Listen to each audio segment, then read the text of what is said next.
The fragment measures barely 8 centimetres across. In the controlled climate of the Ashmolean Museum's Mesopotamian collection, catalogue number WB62 rests in its archival housing, a small clay tablet, its surface covered in wedge-shaped impressions that haven't been read by living eyes in nearly 4,000 years. The clay is the colour of dried riverbed, pale brown with darker striations where ancient fingers pressed too hard while the medium was still wet. The tablet is cool to the touch when handled with conservator's gloves.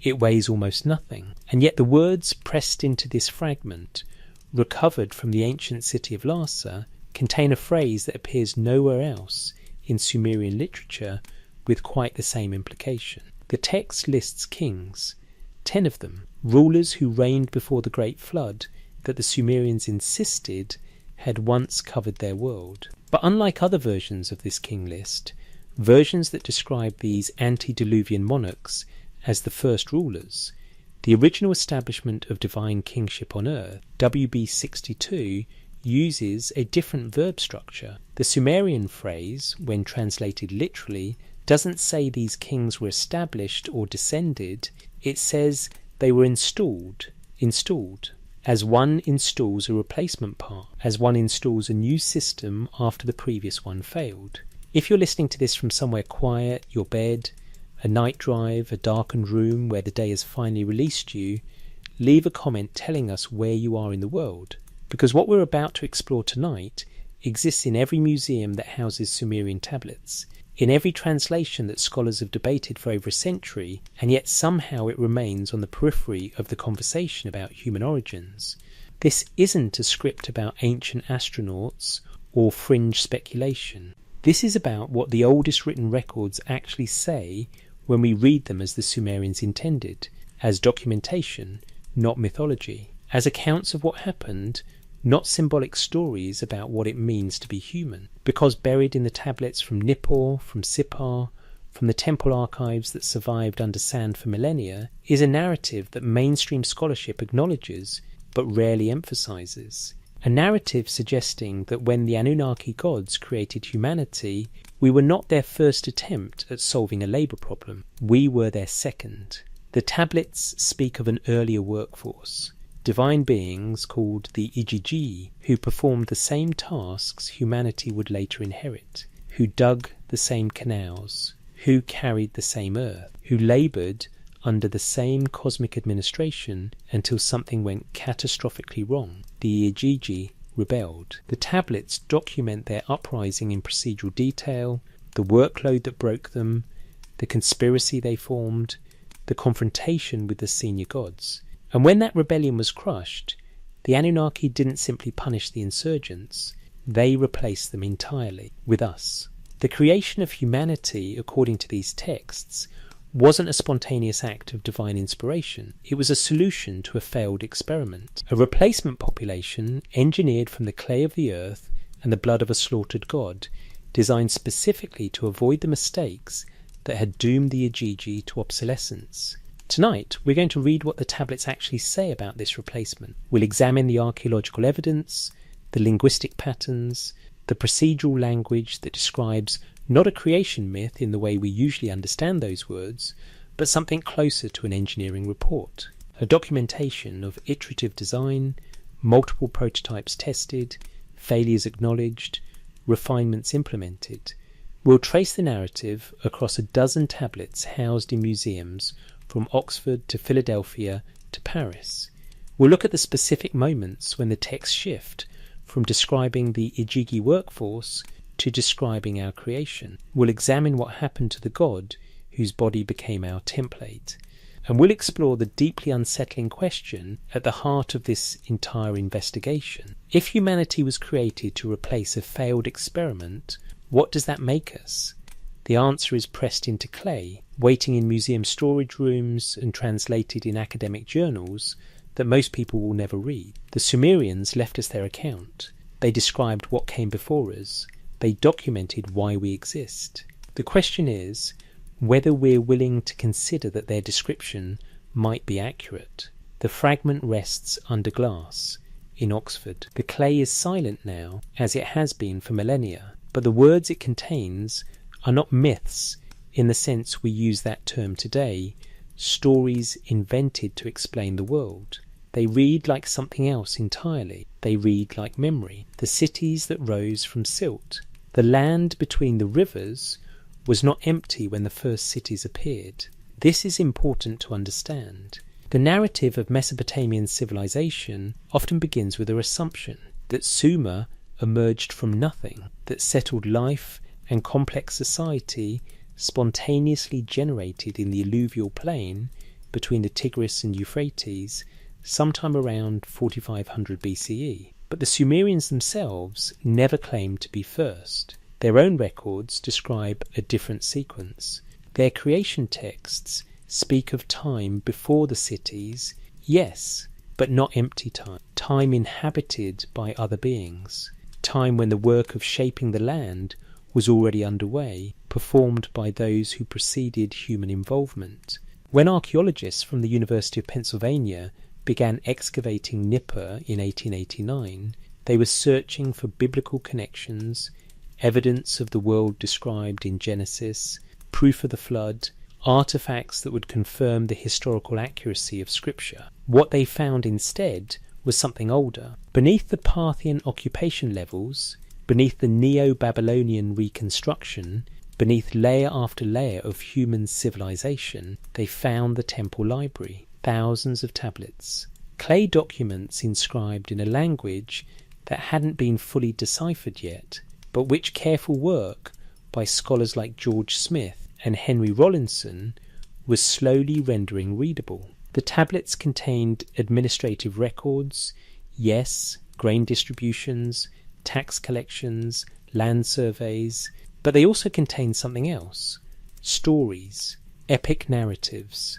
creation accounts, and these accounts did not match the biblical framework the excavators had expected. The tablet designated CBS Sonai 673 emerged from this context. Currently housed in the Penn Museum's Babylonian collection, it measures roughly 20 centimetres tall and 12 wide. The obverse and reverse are both inscribed, though significant portions are damaged, with fragments missing from the top and bottom edges. What remains is legible enough to reveal its content: a Sumerian text dealing with the creation of humans, a list of antediluvian cities and their rulers, and the story of a great flood. Scholars call it the Eridu Genesis, though that name is a modern convention. The Sumerians didn't title their tablets. They began with opening phrases: when kingship was lowered from heaven, or in those days, in those distant days. The text on CBS 1673 begins with creation and proceeds chronologically through the establishment of the first cities: Eridu, Bad Tibera, Larak, Sippar, Shurupak. 5 cities before the flood, each assigned a divine patron, each ruled by kings whose reigns the tablet measures in years that strain credibility: 28,800 years for one ruler, 36,000 for another. Mainstream scholarship approaches these numbers as symbolic, expressions of antiquity, not literal chronology. The consensus interpretation suggests the Sumerians were expressing the vast distance between the mythical past and their historical present, using exaggerated time frames the way we might use phrases like once upon a time to signal narrative rather than documentation. This interpretation is reasonable. It accounts for the impossibility of the numbers. It allows us to take the tablets seriously as cultural artifacts without requiring us to take them literally as historical records. But there is a detail in these texts that the symbolic interpretation doesn't fully address: the procedural language. The Sumerian scribes who composed these tablets used specific terminology when describing divine actions. They had words for decreed and ordained and proclaimed, language appropriate for myth, for divine fiat, for the kind of cosmic pronouncement we expect in creation stories, and they use those words frequently in other contexts. But when describing the creation of humanity in texts like the Atrahasis epic and the Eridu Genesis, they used a different vocabulary. They used words that appear in administrative contexts, words like fashioned and installed and assigned, the same verbs that appear in texts describing the construction of temples or the organisation of labour crews. Consider tablet BM 78941, excavated from Sippar and now held in the British Museum. It contains a portion of the Atrahasis epic dated to the Old Babylonian period, approximately 1800 BCE. The tablet describes the creation of humanity in response to a specific problem, the rebellion of the Igigi gods, who had been performing manual labour for the senior Anunnaki deities. The text is explicit. The Igigi had been digging canals. They had been excavating irrigation channels. They had been carrying earth in baskets for 40 days. The tablet specifies the duration until exhaustion drove them to surround the house of Enlil, the chief god, and demand relief from their workload. This is not the language of myth in the conventional sense. This is the language of labour history, of work stoppage, of organised resistance to intolerable conditions. The tablets document the Anunnaki's response. They convened a council. The Akkadian name for Enki, the god of wisdom and fresh water, proposed a solution. They would create a replacement workforce, beings capable of performing the labour the Igigi had abandoned, but designed in such a way that they could not rebel as the Igigi had. The mother goddess Nintu, also called Belet Eli or Ninmar in different texts, was summoned. She was the expert in birth, in the fashioning of new life. Together with Enki, she would create these new beings, but they would not create them from nothing. The tablets specify the materials: clay from the Abzu, the freshwater ocean beneath the earth, and the blood of a god. Not just any god, a specific god, one of the Igigi who had participated in the rebellion. His name varies slightly across different tablet versions: Weilu, Geshtu-A, Iluwela, but his identity is consistent. He was a rebel, one of the conspirators who had organised the work stoppage, and he was sacrificed for the creation that would replace his entire class of being. The text preserved on BM 78943, another British Museum tablet containing a parallel passage from Atrahasis, includes the mother goddess's words after the creation is complete: "You have slaughtered a god together with his intelligence. I have relieved you of your hard work. I have imposed your load on man. I have imposed your load on man. Not I have created humans to serve you, or I have made beings in your image." The phrasing is transaction. The load that was breaking the Igigi has been transferred. The work continues. The workers have been replaced. This is where mainstream interpretation and the plain reading of the text begin to diverge. The scholarly consensus acknowledges these details. They appear in every translation, every academic commentary on the Atrahasis epic. Lambert and Millard's 1969 reconstruction of the text, still considered authoritative, presents the Igigi rebellion and the creation of humanity as cause and effect. The progression is not disputed.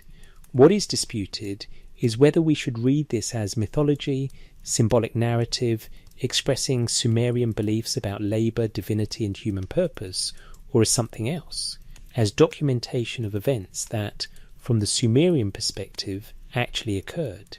The distinction matters because it determines how we interpret everything else in the tablets. If these are myths, then the details are negotiable. Symbolic, open to metaphorical reading. The Igigi become representations of natural forces or psychological states. Their rebellion becomes an allegory for human struggle against divine authority. The creation of humanity becomes a statement about our essential nature as servants of higher powers.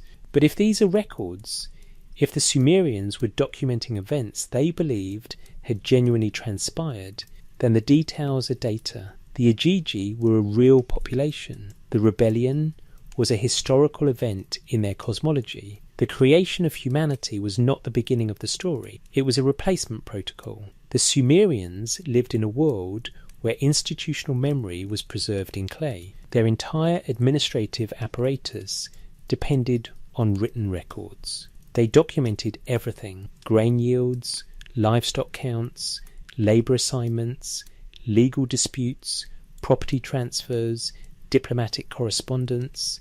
The archaeological record from Sumerian sites reveals a civilization obsessed with documentation, with maintaining written accounts of who did what, when, and under whose authority. Is it possible that this same impulse toward documentation extended to their understanding of cosmic history? That when they described the creation of humanity, they were recording what they believed to be the actual sequence of events, preserved through whatever transmission method had carried the knowledge from those ancient days to the scribal schools where it was inscribed in clay? The mainstream interpretation says no. These are origin myths. They function like myths in other cultures, providing meaning, establishing identity, explaining existence through narrative. But the texts themselves resist this categorization in small, persistent ways. The specificity of detail, the procedural language, the acknowledgement of failed attempts and refined iterations, the documentation of a prior workforce and its catastrophic failure, and most tellingly, the consistent implication across multiple independent tablets that humanity was not the first solution the gods attempted. We were the second. The question before us is whether this distinction, first attempt versus replacement design, is merely mythological creativity or something more, whether the Sumerians were inventing a story or recording one. The tablets cannot tell us which interpretation is correct. They can only tell us what the Sumerians chose to preserve, and what they preserved across multiple sites, in multiple text versions, spanning centuries of transmission, is a narrative of replacement. The cities rose from silt, the rivers flooded and receded. The people who lived between them wrote everything down, and what they wrote suggests a beginning far more complex than we usually acknowledge. They wrote that we were not the first. Two classes of divine. The word Anunnaki appears across thousands of Sumerian and Akkadian tablets, spanning more than 2 millennia of Mesopotamian civilization. In the earliest texts from the early dynastic period, around 2600 BC, the Anunnaki are simply the great gods, the divine assembly that decrees fates, establishes order, and governs the cosmos. They are not yet systematically named or enumerated.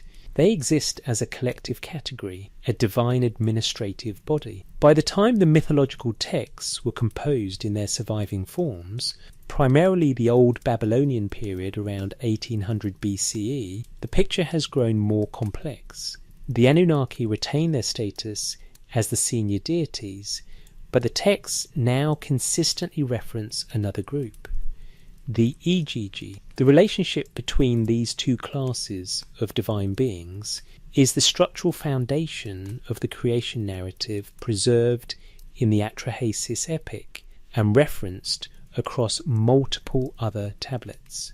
Understanding this relationship requires looking at how the texts themselves define and distinguish these groups.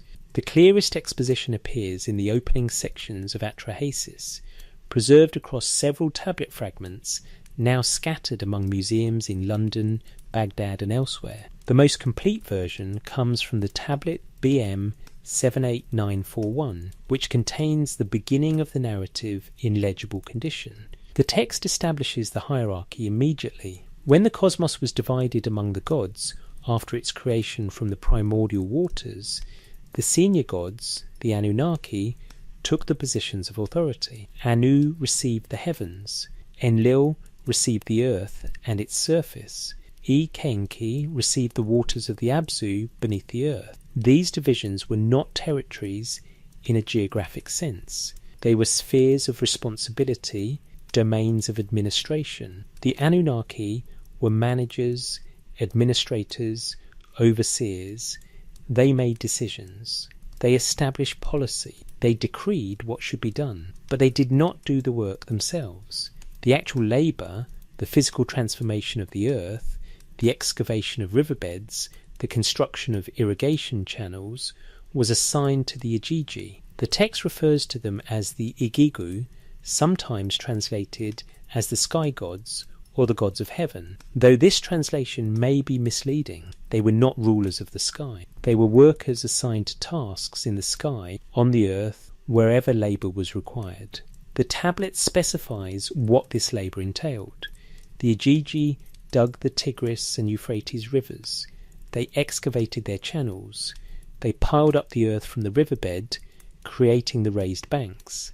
They dug canals branching from the main rivers, extending the water system across the plain. They carried baskets of earth day after day under the supervision of the Anunnaki. For how long? The text says 40 years. Some translations render this as 40 days, but the Sumerian term is ambiguous. The same word could mean days, years, or simply periods. What matters is not the precise duration, but the implication of extended, exhausting labour. The text describes the toll. The gods were digging the rivers. The Igigi were exhausted with the toil. Another passage, they carried the earth in baskets, their hearts full of distress. The Igigi counted the years of toil. They cried out, filled with complaints. This is not the language typically found in creation mythology. Gods in most ancient Near Eastern texts are not depicted as exhausted labourers counting the years of their toil. They are powerful, capricious, demanding. They impose labour on humans, not experience it themselves. But the Igigi are different. They occupy an intermediate position in the cosmic hierarchy, divine in nature, but subjected to working conditions that the senior Anunnaki would never tolerate for themselves. Why this arrangement? What distinguishes the Anunnaki from the Igigi such that one group commands and the other labours?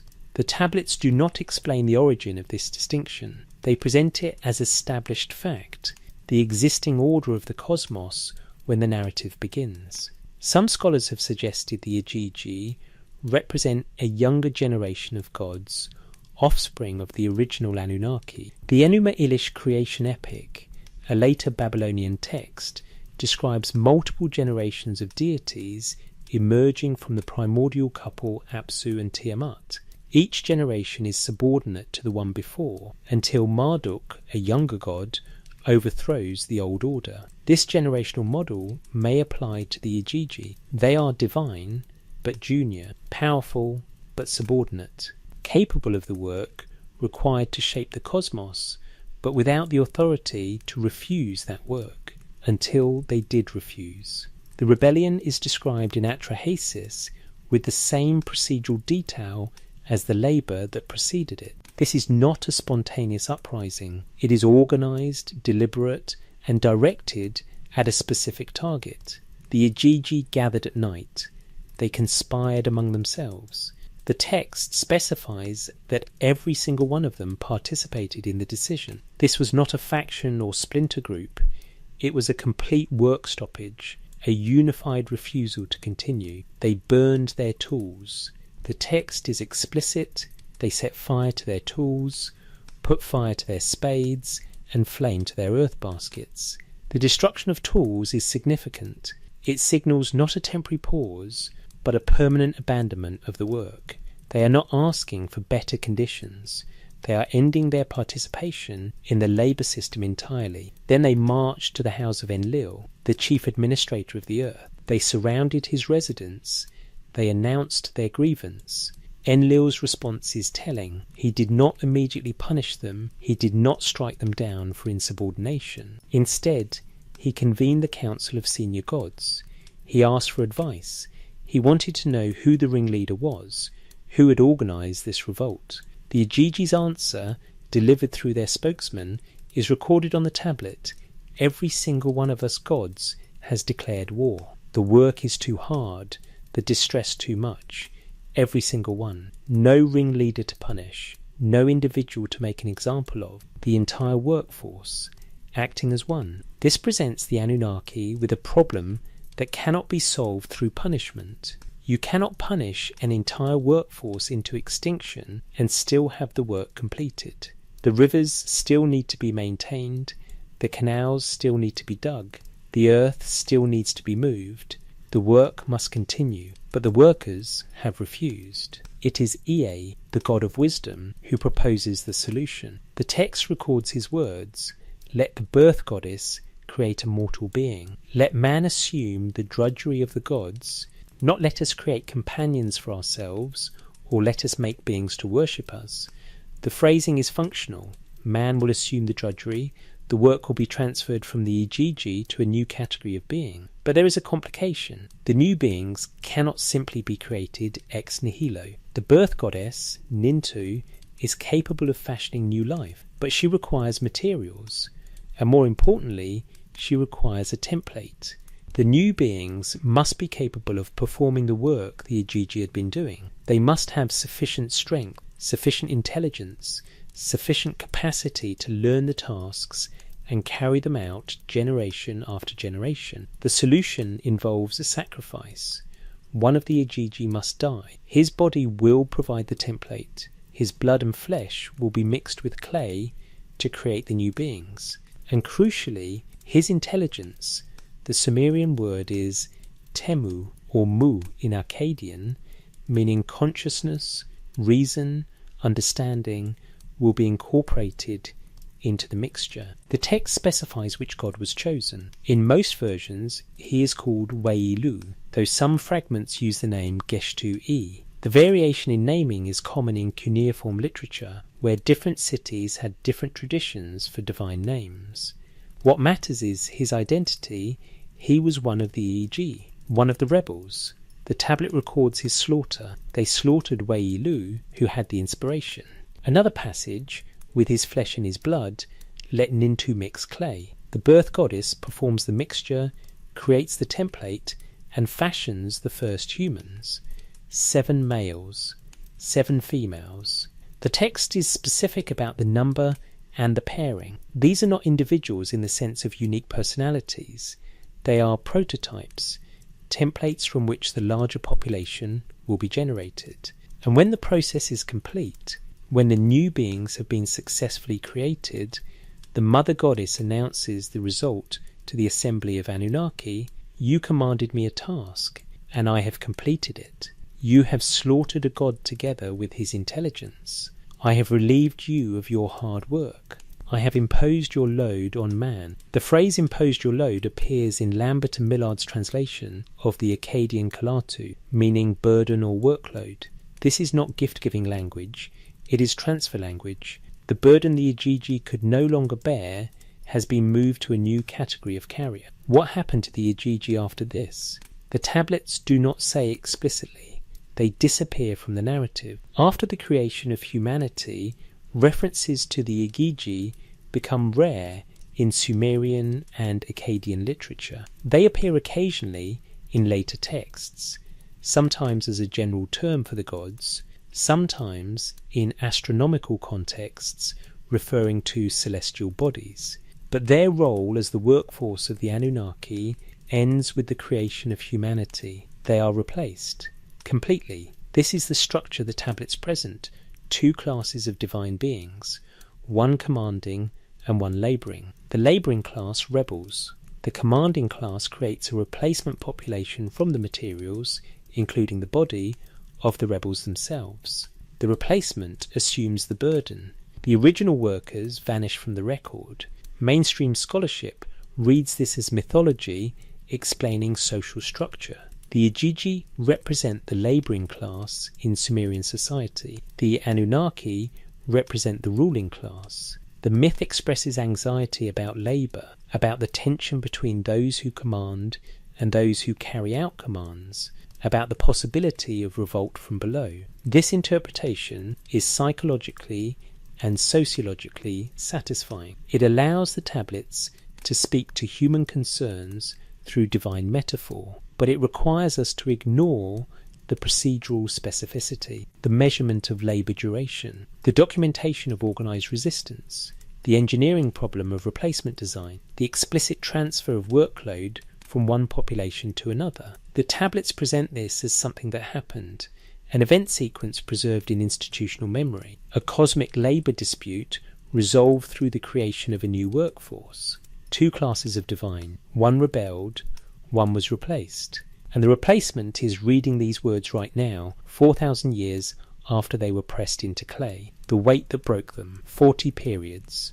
The tablet uses the Sumerian word mu, which can mean years, or days, or simply times. The ambiguity is likely deliberate. What matters is not the precise calendar duration, but the sense of extended, grinding repetition. 40 intervals of the same work, the same burden, the same excavation of earth and water, until the accumulated weight of it became unbearable. The work was not unskilled. This is important to understand. The tablets do not describe the Igigi as mindless labourers performing simple, repetitive tasks. They describe gods, beings of intelligence and capability, engaged in the transformation of a planetary landscape.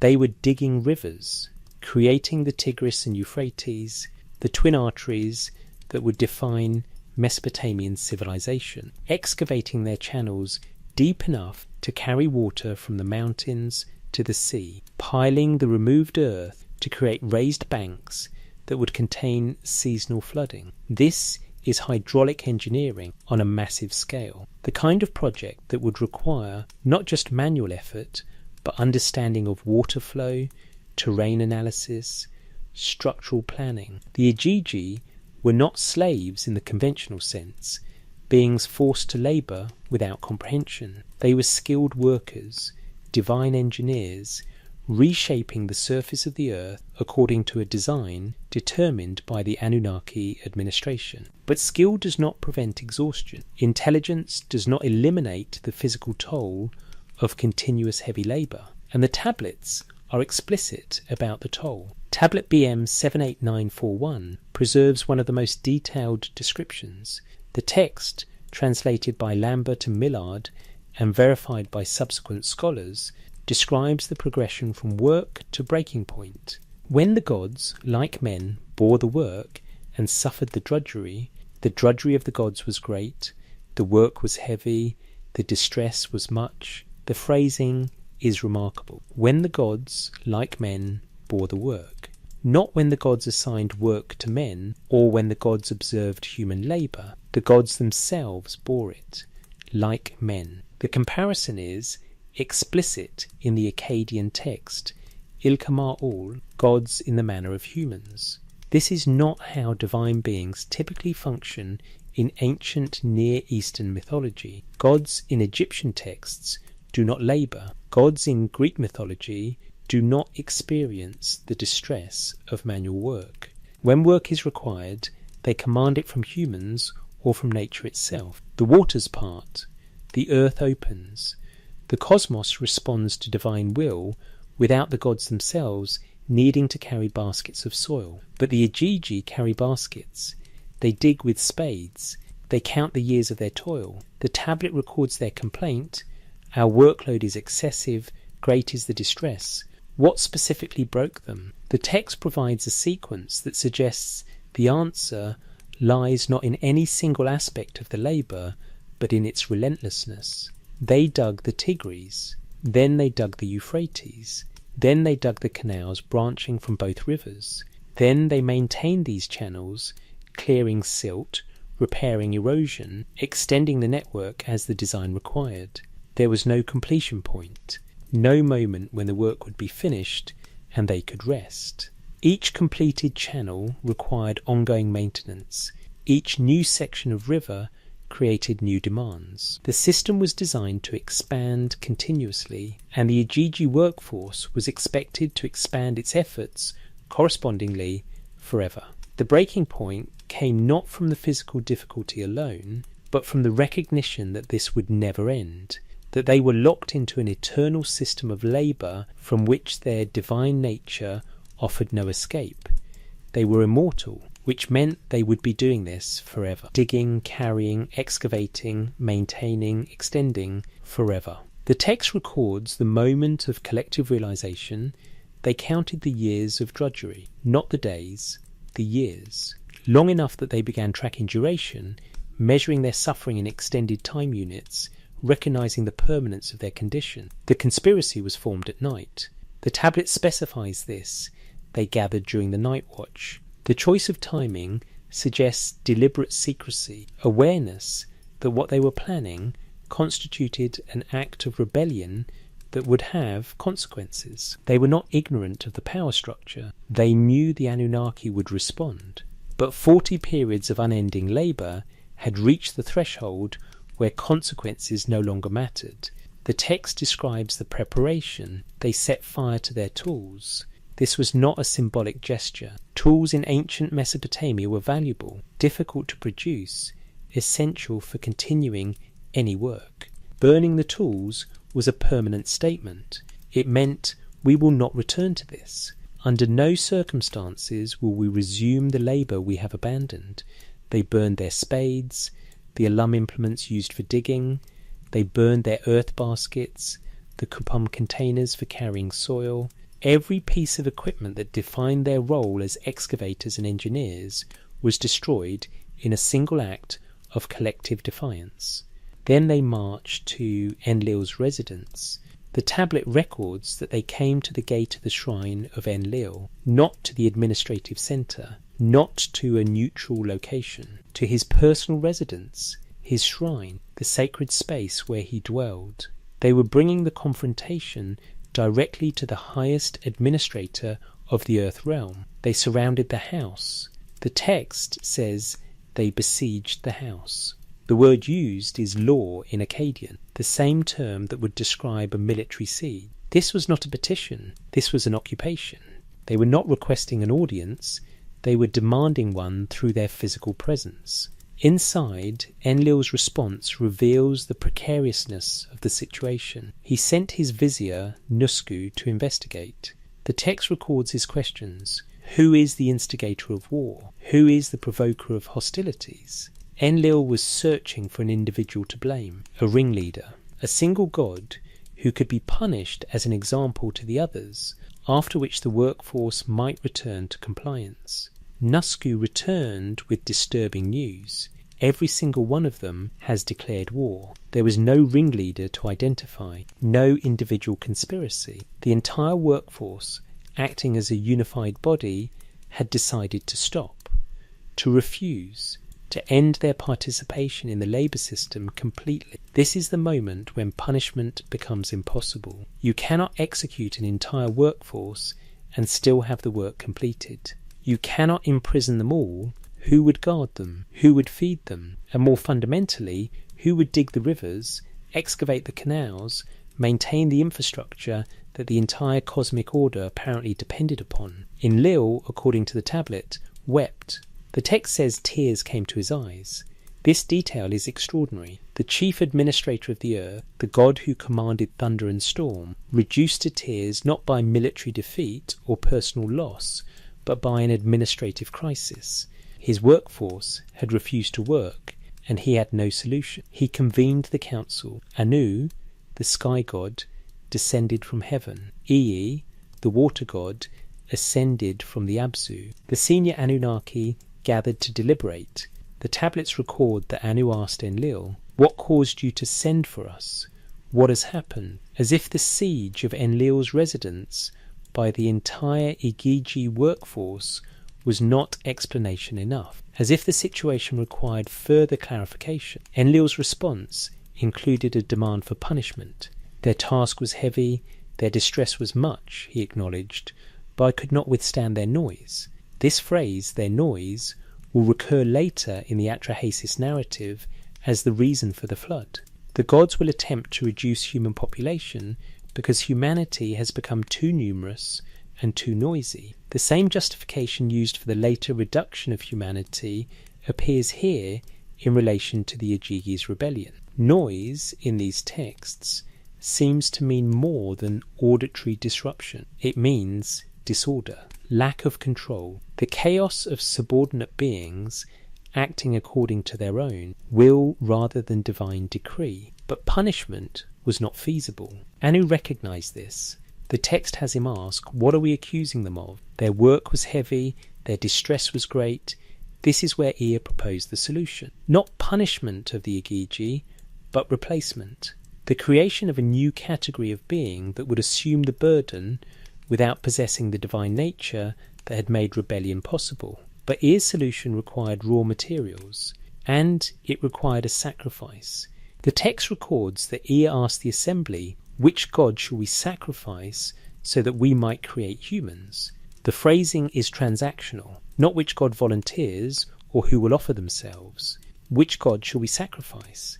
It is a decision to be made by the assembly, not by the victim. Bele Eli, the birth goddess, responded with a condition, let them bring me a god. I shall fashion him and create mankind. One god, a single divine being, whose body would provide the template for the new species. The text then identifies the chosen victim, Weilu, who had Temu. The word Temu, Mul, is crucial. It means intelligence, reason, consciousness, understanding. Weilu was selected specifically because he possessed this quality. The new beings would need it. They would need to be intelligent enough to perform complex hydraulic engineering, to understand crop irrigation, to maintain the infrastructure the Igigi had built. But which god was Weilu? Some tablets use the name Geshtu-e instead. Others reference Auilu or slight variations. The linguistic evidence suggests these are different names for the same figure, possibly regional variations from different city-states that preserve the text independently. What the tablets agree on is his role. He was one of the Igigi. More specifically, some versions suggest he was the god who had understanding, possibly the one who organised the rebellion, or simply the one who best represented the intellectual capacity the new beings would require. The text describes the execution. They slaughtered Weilu, who had the understanding. With his flesh and blood, Nintu mixed clay. The verb is duku, to kill, to slaughter. The same word used for animal sacrifice, for military killing, for execution. This was not a voluntary offering.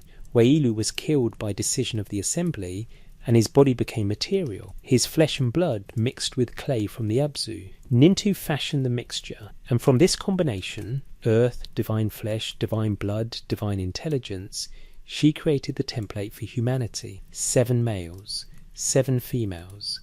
The tablets specify this number. They were produced in the House of Destiny where Nintu presided, and when they were complete, she presented them to the assembly and announced, I have removed your heavy work. I have imposed your load on man.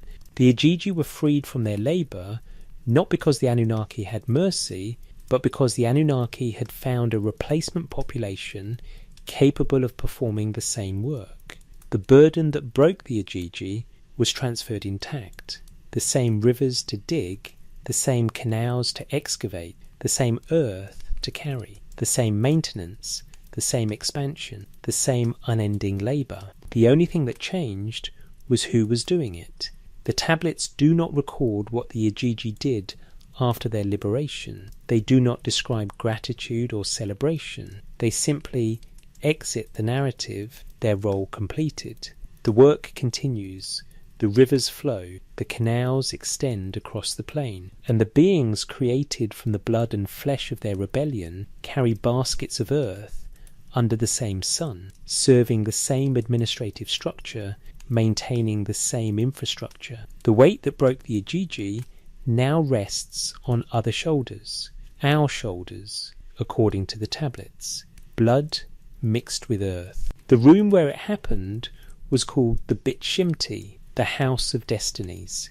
This is not a metaphorical location in the tablets. It is presented as a specific architectural space where the birth goddess Nintu, also called Bele Eli and Ninmah in different texts, performed the creation. The phrase appears across multiple versions of the creation narrative, suggesting it was an established detail in the tradition, not an invention of any single scribe. What occurred in that room is described with the kind of procedural precision that characterizes engineering documentation rather than mythological poetry. The tablets walk through the process step by step, listing materials, identifying participants, specifying sequence. This is the section of the Atrahasis narrative where the text feels least like myth and most like a technical manual. First, the materials. Clay from the Abzu, the freshwater ocean that the Mesopotamians believed existed beneath the earth. Not surface clay, not river mud. Clay specifically sourced from the primordial waters below, the domain of Enki, the god of wisdom and deep water. The specification matters because clay in Mesopotamian thought was not merely earth. It was the raw material of creation, the substance that could be shaped, that held form, that dried into permanence. Every clay tablet bearing cuneiform text was a small act of creation, formless mud transformed into permanent record through impression and firing. Second, the divine contribution, the blood and flesh of Welu. The text on BM 78943 specifies both components, Kamiru, flesh and blood, not spirit, not essence, physical material from a slaughtered god. The tablets describe this not as metaphor but as ingredient. Nintu is instructed to mix the clay with his flesh and his blood.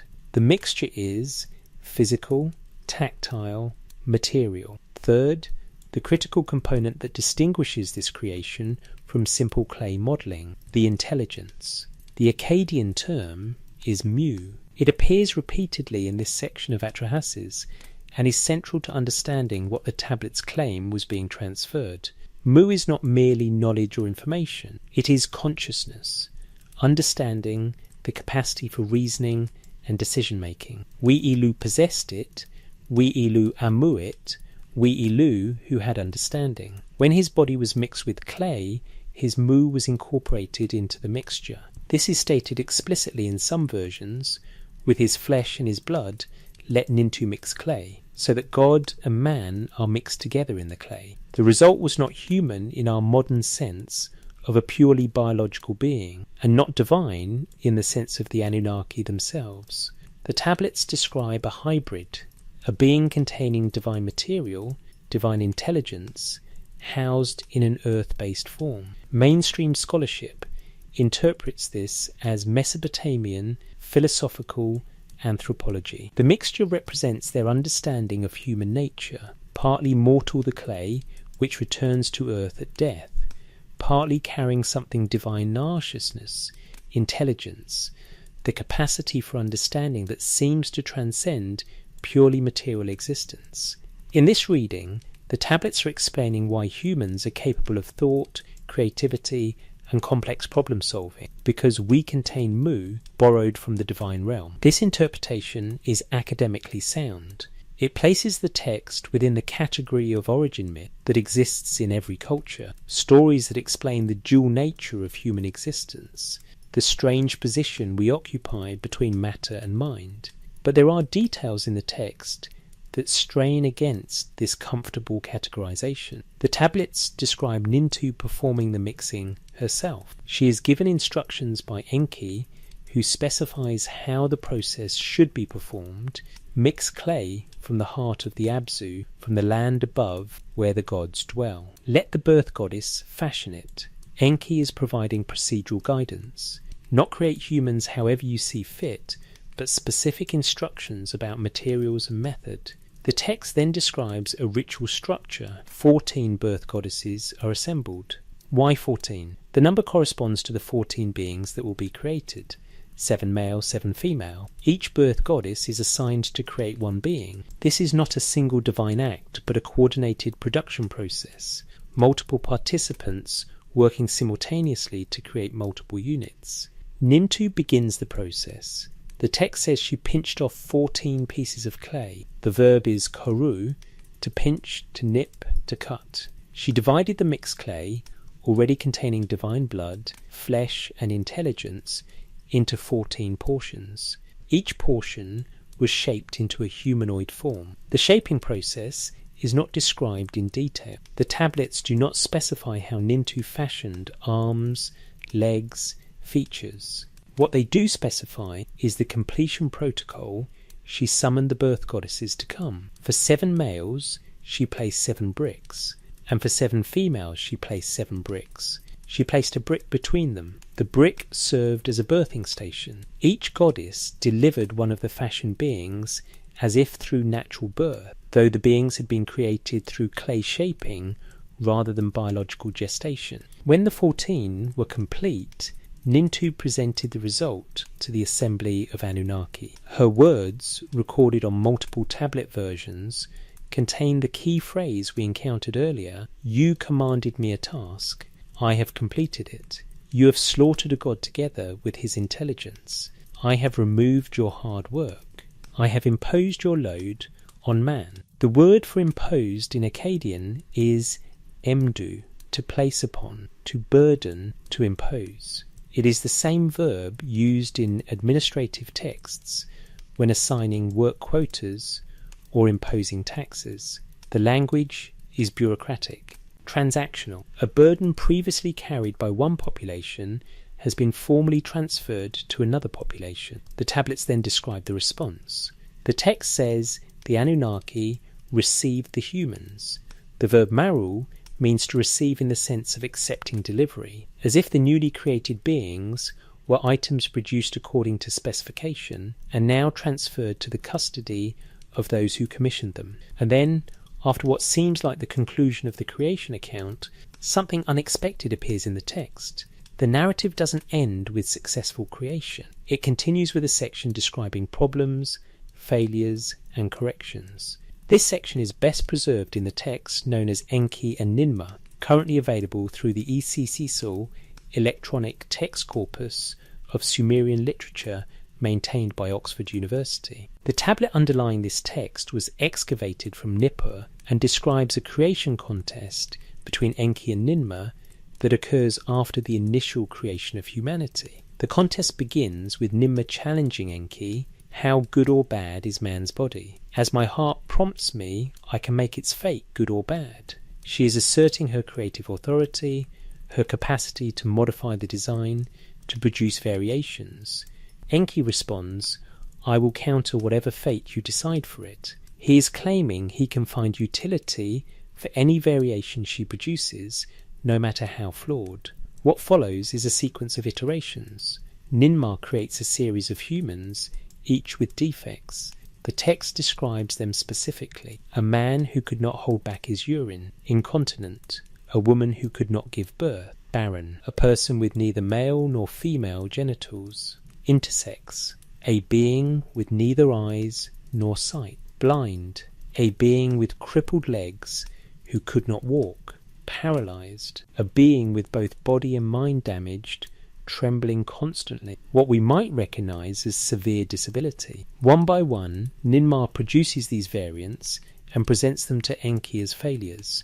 Each time, Enki examines the created being and assigns it a social role. The incontinent one becomes a chamberlain to the king, a position where constant proximity to water and cleanliness is expected. The barren woman is placed in the queen's household, where she can serve without the complications of pregnancy. The blind one becomes a musician, where sight is not required. The paralyzed one becomes a silversmith, seated work requiring precision rather than mobility. For each defect, Enki finds function. The text presents this as Enki demonstrating his superior wisdom. He can extract utility from any configuration, can integrate any variation into the social structure that requires labour. But there is something deeply unsettling in this sequence. These are not theoretical exercises. The text describes these beings as actually created, fashioned from clay, given life, and then assigned roles based on their limitations. The narrative presents this as problem solving, but it reads like quality control, like a production process where defective units are not discarded but repurposed. The contest continues. After Ninmah's attempts, Enki takes his turn. He creates a being so profoundly disabled that even Enki cannot assign it useful work. The text describes it as born old, unable to eat, drink, or move independently. Enki presents this to Ninmah and asks her to find a place for it. She cannot. She admits defeat. The text records her response: "My body does not know how to compensate for good or evil.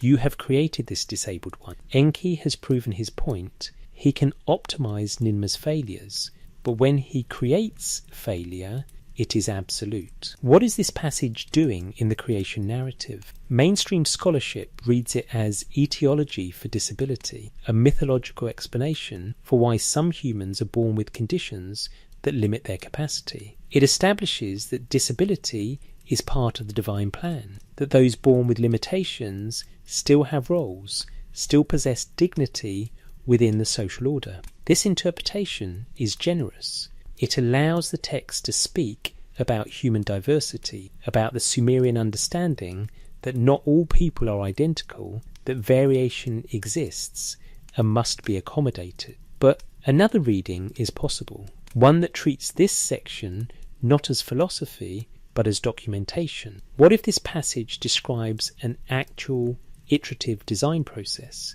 What if the contest between Ninmah and Enki is actually a record of prototype testing, multiple versions of humanity created and evaluated for functional capacity, with successful variations retained and unsuccessful ones discarded or repurposed? Modern engineering processes follow this pattern. You create a prototype, you test it, you identify failure modes, you iterate, creating variations to address the failures. You test again. With each cycle, you approach a design that meets specifications, capable of performing required functions under expected operating conditions. The tablets describe exactly this process. Initial creation of 14 humans, then a testing phase where variations are deliberately introduced to assess tolerance limits. Some variations prove viable, the beings can still perform useful work. Other variations prove non-viable, the being cannot sustain itself or perform any productive function. The language throughout is clinical, procedural. There is no mourning for the failed prototypes, no ethical debate about whether creating beings with profound limitations is justified. The text treats these iterations as steps in a design refinement process, as necessary phases in achieving the functional specification, beings capable of the heavy labour the Igigi had abandoned. The final version of humanity, the version that became the breeding population for all subsequent generations, was apparently the optimized design, strong enough to dig and carry, intelligent enough to follow complex instructions, capable of reproduction without divine intervention, durable enough to survive the working conditions, mortal so that individual units could be replaced without accumulating exhaustion across immortal lifespans the way the Igigi had. The tablets present this optimization as complete. After the contest section, humanity begins to multiply. The text says, the people began to make a clamour like that of a bull. They became numerous. They spread across the land. They performed the labour they had been created to perform. And the work continued. The rivers were maintained. The canals were extended. The hydraulic infrastructure that had been started by the Igigi was completed and expanded by their replacements. Blood mixed with earth. Divine intelligence housed in mortal clay. A hybrid being designed to specifications, tested through iterative prototypes, optimized for function, and deployed across the landscape to perform the labour that had broken the previous workforce. This is what the tablets describe. This is the sequence they document in language that reads less like mythology and more like engineering minutes from a design review meeting. The creation of humanity was not a spontaneous divine inspiration. According to these texts, it was problem solving, it was workforce replacement, it was the engineering solution to a labour crisis that threatened the cosmic infrastructure the Anunnaki had planned.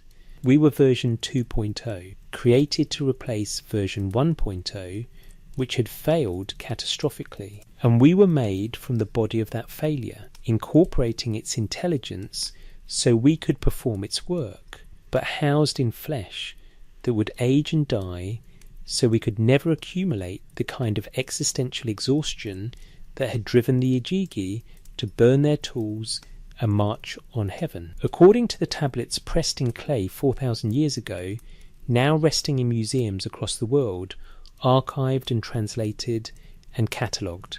This is what they say happened. The perfect prototype. His name was Adapa. He appears in fragments from the library at Ashurbanipal's palace in Nineveh, in tablets from the Egyptian site of Amarna, in references scattered across Mesopotamian literature spanning more than 1,000 years. He is not part of the Atrahasis narrative. He is not present in the Eridu Genesis. He is a separate tradition, a parallel account of human creation that focuses not on the species, but on a single individual. And the tablets describe him as perfect. The most complete version of the Adapa myth survives in 4 fragments, none of which preserve the entire text. The largest fragment, tablet K8214 from the British Museum, contains the central narrative. The text begins by identifying Adapa's creator, Ea, the god of wisdom, fashioned him, not through the assembly process described in Atrahasis, not through the clay mixing procedure overseen by Nintu. Ea created Adapa directly, individually, as a specific project. The text says Ea made him as a model of men. The Akkadian phrase is ina urt amorti, as a design of humanity, as a pattern, as a template. Adapa was not merely one human among many. He was a prototype, a demonstration of what a properly constructed human being could be. What made him perfect? The tablet enumerates his qualities. Wisdom Ea gave him, eternal life he did not give him. The distinction is crucial. Adapa possessed wisdom, the same mu that had been mixed from Wiilu's blood into the clay of humanity. But Adapa's wisdom was not diluted across a population. It was concentrated in a single being, given directly by the god who personified wisdom itself. The text continues, at that time in those days, Adapa the sage, created by Ea, lived in Eridu. Eridu, the first city, the sacred city, the city where kingship descended from heaven according to the Sumerian king list. Adapa lived there as a priest, as Ea's representative in the temple, performing rituals and managing sacred precincts. But he was not confined to ritual functions. The tablets describe him as providing for the city. He baked bread, he prepared food, he managed water supplies, he went fishing in the marshlands to feed the population. He was simultaneously priest and provider, holy man and practical worker, combining divine wisdom with earthly labour. He was, in other words, exactly what humanity was supposed to be, wise enough to serve the gods through ritual, capable enough to perform the practical work of maintaining civilization, obedient to divine authority, productive in his assigned role. The text then describes an incident that reveals the extent of his power. Adapa was out fishing when the south wind overturned his boat. Angered, he spoke a curse, "I will break your wing, south wind." And the south wind stopped blowing. For 7 days, no south wind moved across the land. This is not ordinary human capacity. Humans in Mesopotamian texts do not control weather through speech. That is divine authority, the power of gods who command natural forces. But Adapa, created as a model of humanity, possessed sufficient power that his words could disable a fundamental climatic phenomenon. Anu, the sky god, noticed the absence of the south wind. He asked his vizier what had happened. The vizier investigated and reported, Adapa, the son of Ea, has broken the wing of the south wind. Anu summoned Adapa to heaven to answer for this transgression. Here the narrative becomes complex. Adapa's creator, learned of the summons and gave Adapa detailed instructions for surviving the journey to heaven. He told Adapa how to dress, how to behave in the presence of the divine gatekeepers, what to say when questioned. And most crucially, Ea warned him, when they offer you food, do not eat. When they offer you water, do not drink. This is the food of death, the water of death. Adapa obeyed. He travelled to heaven. He encountered the gatekeepers Dumuzi and Gazida, spoke the words Ea had taught him, and gained their favour. They escorted him to Anu's presence. Anu questioned him about the south wind. Adapa explained his anger at being overturned while fishing, his curse spoken in frustration. Anu laughed at his honesty. Then Anu did something unexpected. Instead of punishing Adapa, he was impressed by this human who could break the wind and stand before heaven without terror. Anu decided to offer Adapa immortality. He ordered his servants, bring him the food of life and let him eat. Bring him the water of life and let him drink. This was not food of death. Anu was offering genuine immortality, the divine gift that would transform Adapa from model human into something approaching godhood. But Adapa remembered Ea's warning. When the food was presented, he refused it. When the water was offered, he declined. Anu, confused, asked why he would refuse such a gift. Adapa explained, Ea, my lord, commanded me not to eat, not to drink, and Anu realized what had happened. E had sabotaged his own creation's chance at immortality. Why? The text does not say explicitly, but Anu's response is recorded. What can I do for you? They have taken away your chance for immortality. Adapa was sent back to Earth, still mortal, still bound to eventual death despite his wisdom and power. Mainstream scholarship interprets this as a Mesopotamian version of the fall narrative. Adapa is the Sumerian Adam, created perfect but denied eternal life through a trick or miscommunication. The story explains why humans possess intelligence. We inherited it from our prototype, but not immortality. We are wise but mortal, capable but limited, powerful within boundaries, but ultimately subject to death. This reading makes sense of the text's function as cultural narrative. It explains the human condition. We have enough intelligence to understand that we die, but not enough power to prevent it. But there is another layer. The text specifies that Ea deliberately prevented Adapa from accepting immortality. Ea told him the food was death when it was actually life. Why would Ea sabotage his own creation? One possibility, Adapa was too successful. As a prototype, he demonstrated that humans could possess divine-level wisdom and power. He could control weather. He commanded respect from the gatekeepers of heaven. Anu himself was impressed enough to offer immortality. Adapa was approaching godhood, or revealing that the boundary between human and divine was thinner than the Anunnaki might prefer. If Adapa had accepted immortality, what would that mean for the human population created from the same template? Would they all eventually aspire to godhood? Would they become another Igigi situation, subordinate beings who accumulate enough power and longevity to question their servitude? Ea may have prevented Adapa's immortality not to harm him, but to protect the viability of the human project. Humans needed to be mortal. The entire design depended on mortality, on generations that replace themselves, on individual units that expire before they can develop the kind of existential exhaustion that had driven the Igigi to rebellion. Adapa had to remain mortal so that humanity as a species would remain controllable. The text does not state this explicitly. It presents Ea's deception as mysterious, unexplained. But the functional result is clear. The perfect prototype was denied the one upgrade that would have made him equal to his creators. What happened to Adapa after he returned to Earth? The fragments do not tell us. He disappears from the narrative, his story ending with his return from heaven, still wise, still powerful within limits, still mortal. He presumably lived out his lifespan in Eridu, continuing his work as priest and provider, and eventually died as all humans die. But his significance in the tablets is not about his biography. It is about what he represents. He is proof of concept, a demonstration that the human design could work at optimal specifications. He possessed the intelligence to serve the gods properly. He had the capability to perform complex work. He showed appropriate reverence for divine authority, and he remained mortal, preventing the accumulation of divine-level power that might lead to future rebellion. He was, in engineering terms, a successful prototype, the design that would be scaled up into a population. But there is a troubling implication in the Adapa narrative when read alongside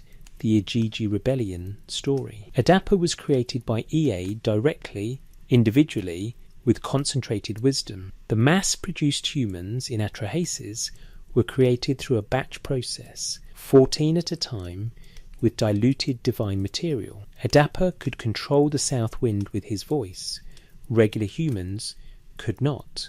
This suggests two tiers of human creation. The prototype level, individuals like Adapa, created with high specifications, possessing significant capacity, and the production level, the general human population, created with sufficient capacity for labour but not enough to threaten divine authority. The texts do not connect these two narratives explicitly. They come from different tablet traditions, preserved in different cities, composed in different time periods, but they both describe human creation as an engineering process with specifications, testing and refinement. Adapa proves the concept could work. The Atrahasis humans prove it could scale. Together, they suggest that human creation in Sumerian understanding was not a single event, but a development process. Prototypes were tested at high specifications to verify the design. Then production models were created with adjusted specifications optimized for function rather than peak capacity. The perfect prototype demonstrated what humans could be. The production population represented what humans would be, capable enough to replace the Igigi, but limited enough that we would never repeat their rebellion. Adapa was shown the possibility of immortality and then denied it. We, his descendants according to these texts, were never even offered the choice. We inherited his wisdom, diluted across millions. We inherited his mortality, concentrated in every individual. We are the production model. He was the proof of concept. And according to the tablets, both versions fulfilled their purpose. Both performed the work they were created to perform. Both served the Anunnaki's design. Both replaced the Igigi without repeating the Igigi's mistake. The language of labour. The Sumerian language had specific words for different categories of human beings. This linguistic specificity is one of the details that complicates the comfortable interpretation of creation texts as pure mythology. Languages develop precise terminology for distinctions that matter to the speakers. The Sumerians had multiple words for human, and these words carried different implications. Namlulu or Namluulu was the most general term. It meant humankind, the human species in the broadest sense. When Sumerian texts wanted to reference humanity as a category, as a population, this is the word they used. It carries no specific implication of status or function, just human as opposed to divine, human as opposed to animal. But there was another word that appears frequently in economic and administrative texts, Orlum in Akkadian, cognate to Sumerian El. This word means man, but specifically in the sense of worker, dependent labourer, or servant. It is the word that appears in labour contracts, work assignments, ration distributions. When a temple administration recorded how many workers were assigned to excavate a canal, they used this word, and it is the word that appears in the creation narratives. The Atrahasis epic, when describing the purpose of creating humans, uses Orlum. The phrase translated as, "let man bear the toil of the gods," uses this specific term. Not Namlulu, humanity in general. Orlum, worker, labourer, the being defined by its function in the work system. Another term appears in some versions, Lulu or Lulu Amlu. This is more complicated. It is sometimes translated as savage man or primitive man, but the semantic range is broader. It seems to denote humans in an undeveloped state, before full enculturation into civilization. Some texts use Lulu to describe the earliest humans, those who lived before cities, before agriculture, before the arts of civilization were established. But Lulu can also carry implications of servitude. In some contexts, it overlaps with Orlum, suggesting not just primitiveness, but subordination. A being that exists at the bottom of the social hierarchy, performing work that those higher in the hierarchy would not perform themselves. The Atrahasis text plays with these terms. When the gods decide to create humans, they use Aulum. When describing the initial state of these created beings, Some versions use Lulu. The semantic progression seems to be they created workers who began in a primitive state, but were then educated into civilization, taught skills, and deployed into the labour system. This linguistic pattern raises questions about how the Sumerians understood human origins. If these were pure creation myths, why use such functional, administrative language? Why not use more elevated terminology, words that emphasize our special status as beings created in the image of gods, or endowed with divine spark? The tablets do emphasize our divine component, the mu inherited from Wailu's slaughter, the wisdom given by Ea, but that component is framed not as gift, but as necessary specification. Humans needed intelligence because the work required it. We needed to be smart enough to perform hydraulic engineering, complex agriculture, temple administration. The divine material in our composition was not about dignity or special status. It was about functional capacity. Consider how this compares to other ancient Near Eastern creation accounts. In Genesis, humans are created in the image of God and given dominion over creation. The Hebrew terminology emphasizes relationship and authority. We are like God. We rule over the earth as God rules over heaven. In Egyptian creation myths, humans emerge from the tears of the creator god Ra. We are products of divine emotion, connected to deity through the substance of grief or joy, depending on which version you read. But in Sumerian texts, humans are created to perform work that other beings refuse to continue doing. We are defined by our function in a labour system. Our purpose is not dominion, but service, not authority, but employment. This is reflected in other Sumerian terminology surrounding human-divine relationships. The word for worship in Sumerian dul also means to work or to labour. The same verb describes both ritual service in temples and physical labour in fields. The semantic overlap is probably not coincidental. Serving the gods through ritual and serving the gods through work were conceptually linked, perhaps identical in Sumerian thought. Humans were workers. That was our definitional characteristic. We worked in fields, worked in temples, worked on construction projects, worked in workshops, and this work was framed as service to the divine administration that had created us for precisely that purpose. There is a tablet from the Year 3 period, an administrative document listing workers assigned to canal maintenance, that uses the phrase those who bear the burden, the same phrase structure that appears in Atrahasis to describe the Agigi's labour. The parallel is exact. The Agigi bore the burden. They refused. Humans were created to bear the burden instead. And centuries later, administrative documents describe human workers using the same linguistic formula. This is not poetry. This is bureaucracy. The tablets are using consistent terminology across mythological and administrative contexts because they understood human labour in mythological terms. We were created to work, therefore work is our natural state. Therefore, organising human labour into administrative systems is simply implementing the original divine design. Modern readers might find this dehumanising. The idea that we exist primarily as workers, that our purpose is to perform tasks for entities that created us specifically for that function, seems to reduce human dignity to economic utility. But the Sumerians did not appear to view it this way. Work in their cosmology was not punishment, it was purpose.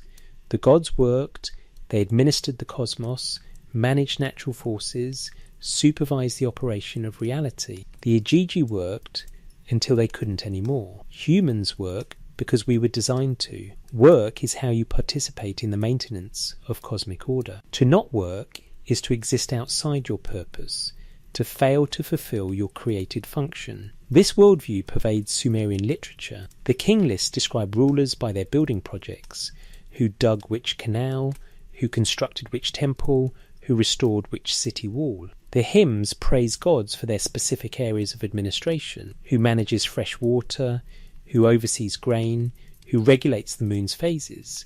Everything and everyone has a job. Existence is defined by function, and humanity's function, according to the creation tablets, was to replace the Igigi in performing the physical labour required to maintain the infrastructure of civilization. We were the replacement workforce. The language confirms this, not in subtle ways that require deep analysis, but explicitly. The same words for burden, toil and drudgery describe both the Igigi's labour and humanity's labour. The same verb structure, to impose the load, describes the transfer. The same administrative terminology, workers, assignments, tasks, appears in both mythological and economic contexts. If the tablets are mythology in the sense of imaginative story, this linguistic consistency is remarkable. It suggests a deeply integrated worldview where cosmic history and daily administration are described in the same conceptual framework. But if the tablets are something else, if they are records from the Sumerian perspective, documentation of what they believed had actually occurred, then the linguistic consistency makes sense. They used work terminology because they were describing work. They used administrative language because they were documenting an administrative solution to a labour crisis. They called humans workers because that is what we were created to be. The question is not whether the Sumerians had this understanding. The texts make that clear. The question is whether their understanding was correct. Were they preserving an accurate account of human origins? Were we actually created as replacement workers, engineered to specifications that would prevent us from following the Igigi into rebellion? Or were the Sumerians projecting their own social structures, their hierarchical society with its worker classes and administrative elites, backward onto divine history, inventing a cosmic origin story that justified their earthly arrangements? The language alone cannot answer this, but it can tell us what the Sumerians themselves believed they were describing. And they believed they were describing how humans came to exist, why we exist, and what our relationship is to the divine powers that preceded us. They believed we were workers, created to work, defined by work, our purpose is work, and 4,000 years later, we are still working, still maintaining infrastructure, still organising labour systems, still performing the same essential functions, agriculture, construction, water management, that the tablets say we were created to perform. Either the Sumerians invented a story that accidentally predicted the next 4 millennia of human behaviour, or they were documenting something real about our nature and our origins. The tablets cannot prove which interpretation is correct, but they can tell us what terminology the Sumerians used when they thought about these questions. They called us workers, and we have been working ever since, before the Anunnaki. There is a layer beneath the creation narratives that most discussions of Sumerian mythology do not emphasize. The Anunnaki were not the beginning. The tablets are explicit about this. Before the structured cosmos, before the gods who administrated reality, before Enlil and Ea and the divine assembly, there were older beings, primordial entities, forces rather than persons, the chaos that preceded order. The Babylonian creation, epic Enuma Elish, compiled from tablets held in the British Museum and other collections, preserves this cosmology in detail. The text begins not with the Anunnaki, but with two primordial beings, Apsu and Tiamat.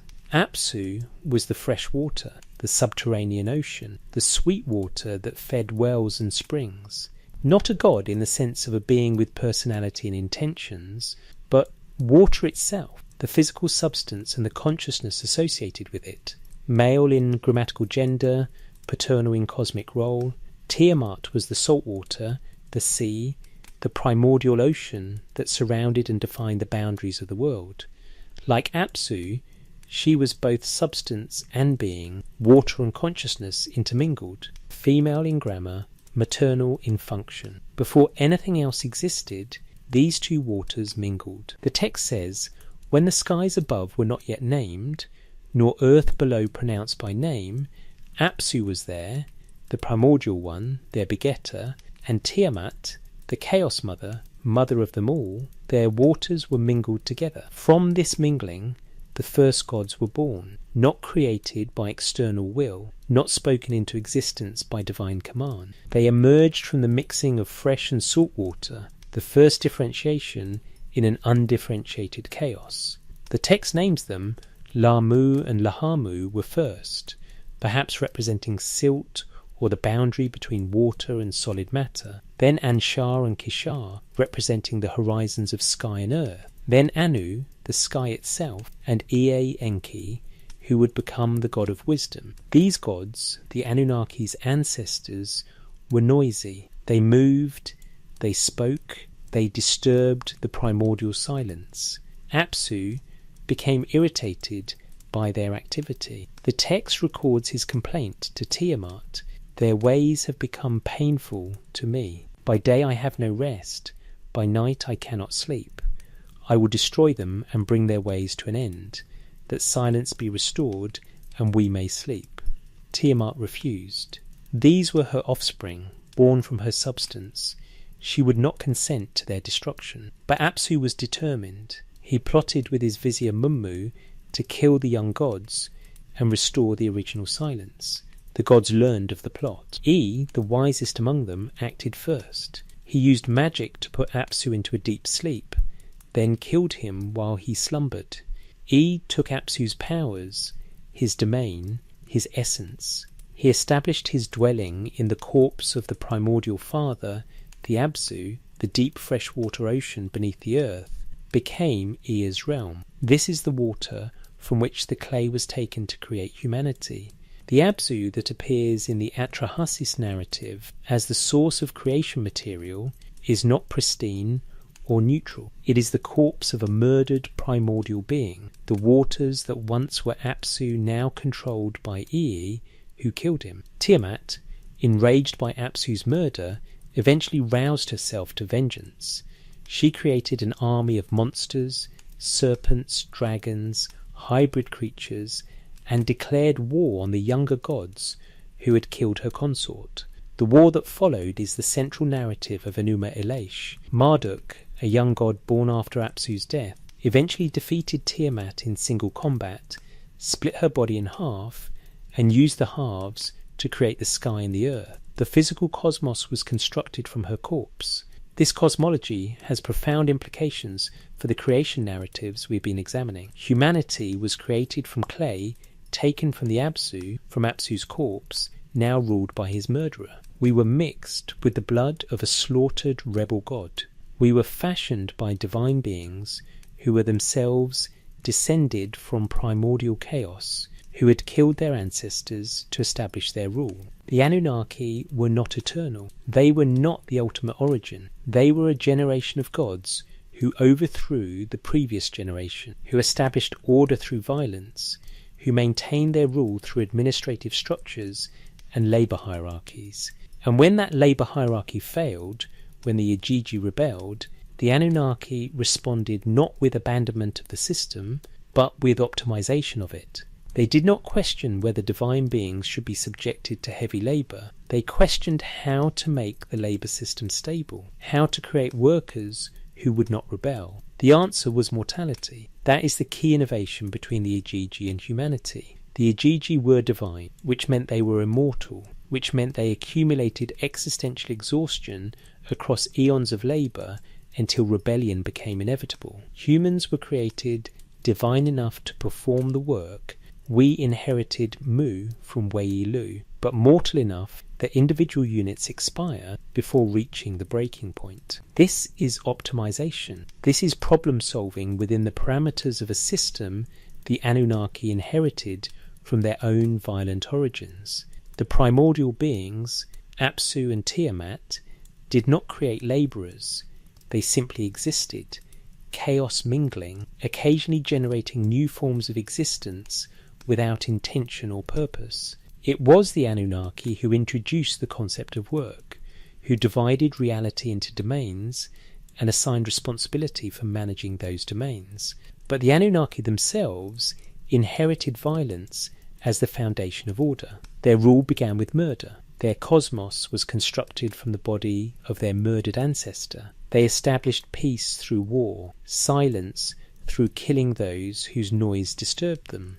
When we ask whether humanity was created as a replacement for a failed experiment, we should also ask, what were the Anunnaki themselves? Were they the original administrators, the first intelligence to impose order on chaos? Or were they also replacements, a younger generation that overthrew older powers and took control of a system they did not originate?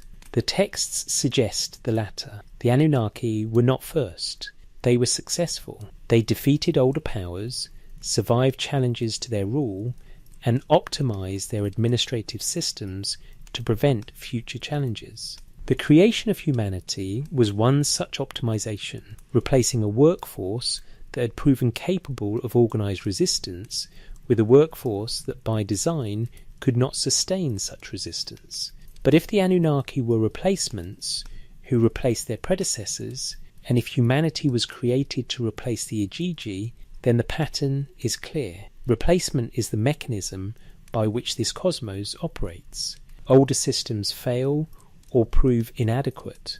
Newer systems are designed to address those failures. The newer systems rule until they themselves are replaced. The Sumerians documented this pattern without judgment. Their texts do not present the Anunnaki as ultimately good or evil, legitimate or tyrannical. The gods simply are. They function, they administer, they maintain the systems that keep reality operating. And when a component of that system fails, whether it is the primordial parents who want to kill their offspring, or the Igigi workforce that refuses to continue labouring, the system responds, not by changing its fundamental nature, but by replacing the failed component with one that better serves the overall function. Apsu was replaced by Ea. The Chaos Waters were replaced by structured cosmos. The Igigi were replaced by humanity. What happens when humanity, in turn, proves inadequate?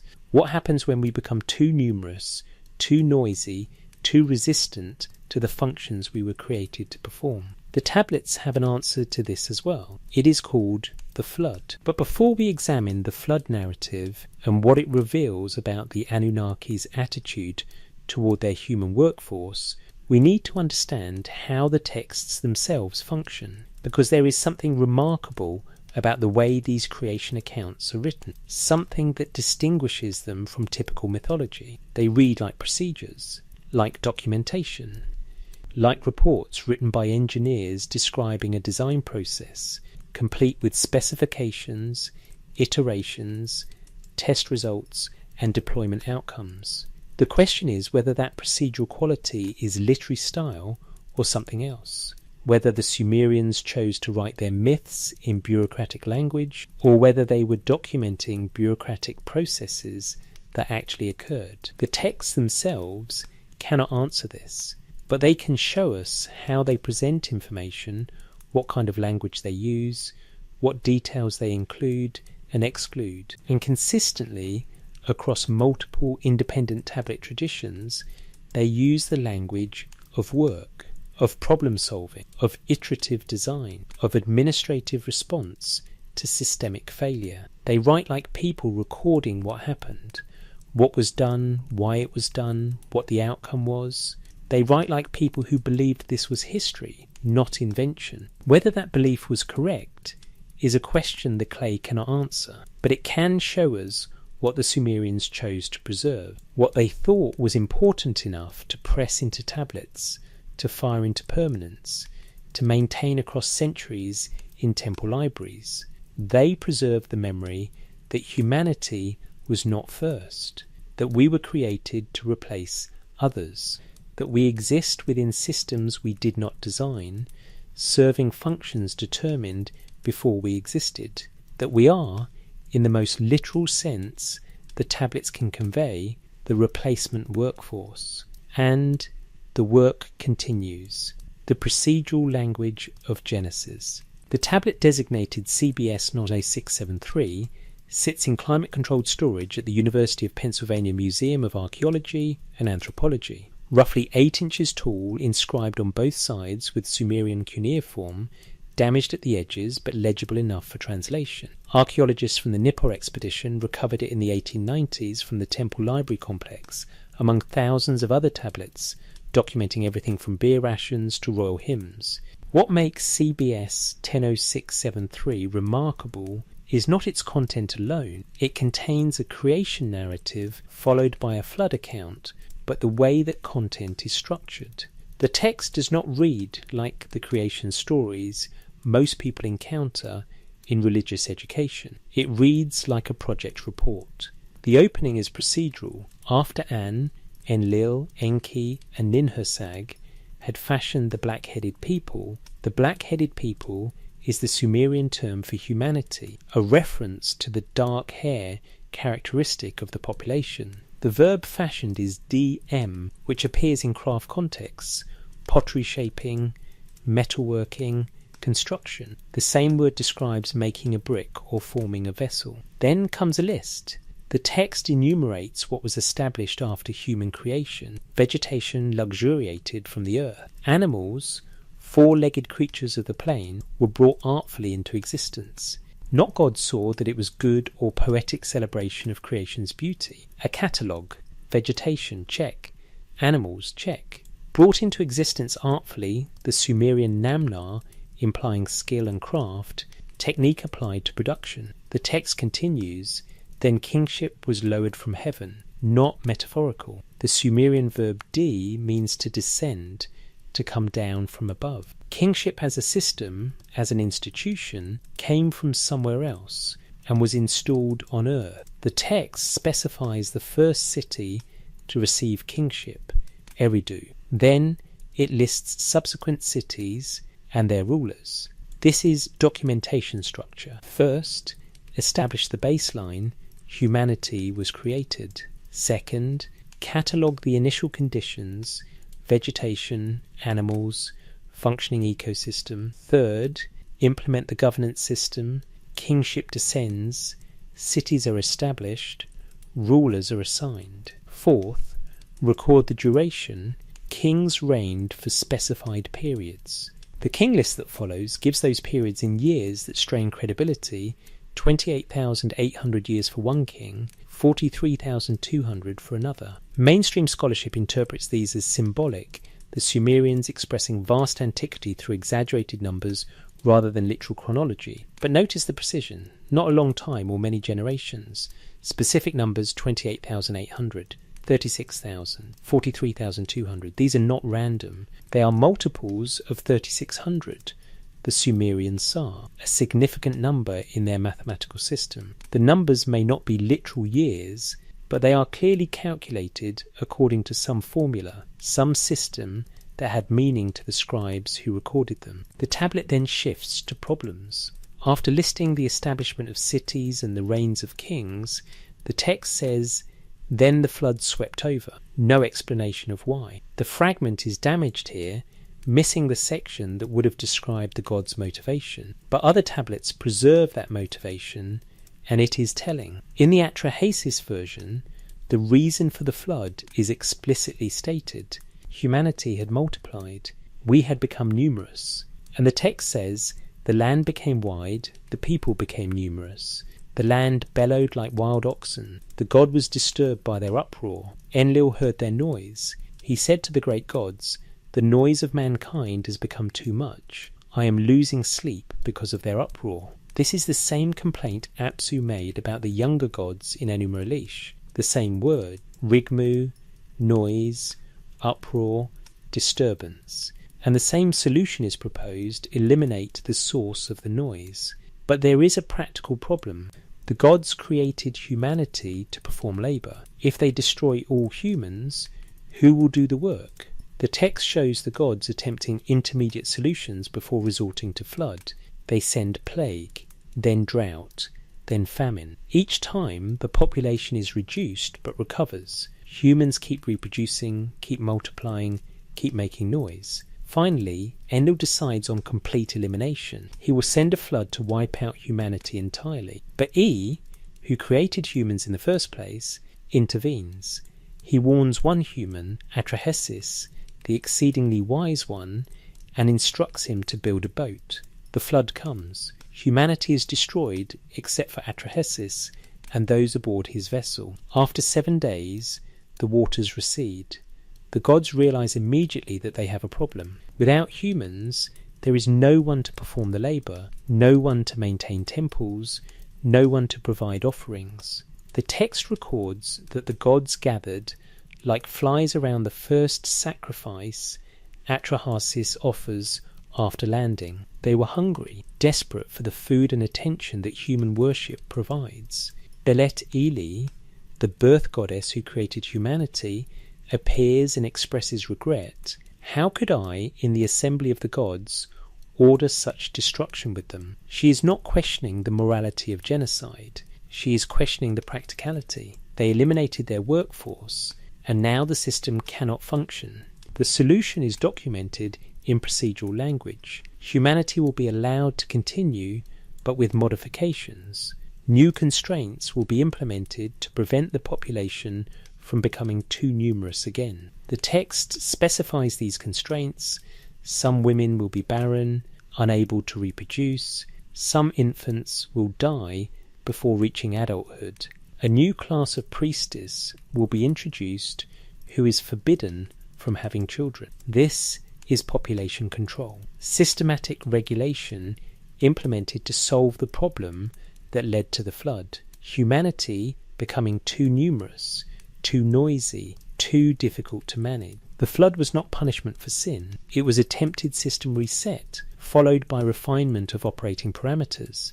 The procedural nature of this narrative is striking. Problem identified, excess population causing noise, solution attempted, elimination, unintended consequence, loss of workforce, revised solution, restore workforce, but implement population controls to prevent recurrence of original problem. This is not the language of mythology as most people understand that term. This is systems thinking, problem solving within the constraints of an existing framework.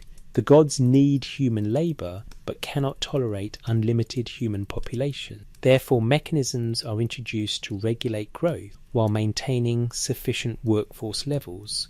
Compare this to other creation and flood narratives. In Genesis, the flood is divine judgment on human wickedness. God sees that humans have become evil, regrets creating them, and decides to wipe them out, except for Noah and his family. After the flood, God promises never to do it again and establishes the rainbow as a covenant sign. The emotional and moral dimensions are central. God regrets, God judges, God makes promises. The narrative is about relationship between creator and created, about divine disappointment and mercy. But in Atrahasis, there is no moral judgment. Humans are not described as wicked or rebellious. They are described as numerous and noisy. The problem is not ethical failure, but population density. And the solution is not covenant or promise, but implementation of structural controls, biological mechanisms that will automatically regulate population without requiring future divine intervention. The text treats humanity not as children who disappointed their father, but as a system component that exceeded design specifications. And the response is to modify specifications, not to abandon the system. Another example of procedural language appears in the Enki and Ninmah creation contest, already discussed in the context of failed prototypes. But consider the structure of that narrative. Ninmah creates a variant. Enki evaluates the variant for functionality. Enki assigns the variant a role based on its capabilities. Next iteration, Ninmah creates another variant. Enki evaluates and assigns. The process repeats. This is testing protocol. Create variation, assess performance, determine utility, iterate. It is exactly how modern engineering approaches design optimization. You introduce controlled variations to test the limits of your design space. You identify which variations maintain minimum functionality. You document which variations fail completely. You use the data to refine your production specifications. The tablets document this process without apparent awareness that they are describing something unusual. They present iterative design as normal, as expected, as simply how creation works. You make multiple attempts. Some work better than others. You learn from the failures. You optimize. Why would mythology be written this way? If the Sumerians were inventing stories to explain human origins, why frame those stories in the language of project management and quality control? Why include details about failed prototypes, population regulation mechanisms, and workforce replacement protocols? One answer: because Sumerian culture was deeply administrative. Their entire civilization was organized around bureaucratic management. They documented everything in tablets, economic transactions, legal disputes, property boundaries, labor assignments. Perhaps their mythology naturally adopted the same documentary style, the same procedural language, because that was simply how educated Sumerians thought and wrote. This explanation has merit. Style is shaped by context. A culture that lives through written documentation will tend to document even its myths in written style. But there is another possibility. What if the procedural language is not stylistic choice, but evidentiary of content? What if the tablets read like project documentation because they are documenting projects, not inventing stories, but recording what the Sumerians believed had actually occurred? If the Anunnaki actually created humanity through an iterative design process, if they actually responded to the Igigi rebellion by engineering replacement workers, if they actually regulated human population through biological constraints after the flood proved too disruptive, then procedural language is exactly what we would expect. The tablets would document specifications, iterations, problems encountered, solutions implemented. The question is not whether the tablets use procedural language. They clearly do. The question is whether that language indicates invention or documentation. We cannot know the answer with certainty. The tablets themselves cannot tell us whether they describe events that occurred or stories that were composed. What they can tell us is what the Sumerians chose to preserve and how they chose to preserve it. They preserved detailed accounts of divine administration, encountering problems and implementing solutions. They documented workforce replacement, population control, iterative design, quality testing. They used specific terminology, precise numbers, systematic structure. They wrote like people recording what happened, not embellishing for dramatic effect, not composing poetry for emotional impact, but documenting processes for institutional memory. Ancient Mesopotamian scribes preserved other kinds of texts too. They wrote hymns praising gods in elevated poetic language. They wrote wisdom literature exploring philosophical questions. They wrote epic narratives like Gilgamesh, where heroes journey and transform through metaphorical trials. But the creation texts are different. They are procedural, technical, administrative. They read like meeting minutes from the Divine Assembly, like project reports from the Department of Human Design, like after-action reviews following the flood crisis. If these are myths in the conventional sense, imaginative stories expressing cultural values, then the Sumerians made an unusual choice in how to express them. They could have written poetically, dramatically, emotionally. Instead, they wrote bureaucratically. But if these are records, if the Sumerians believed they were preserving actual accounts of how humanity came to exist, why we exist, and how the gods managed us, then bureaucratic language makes sense. You document administration bureaucratically. You record design processes technically.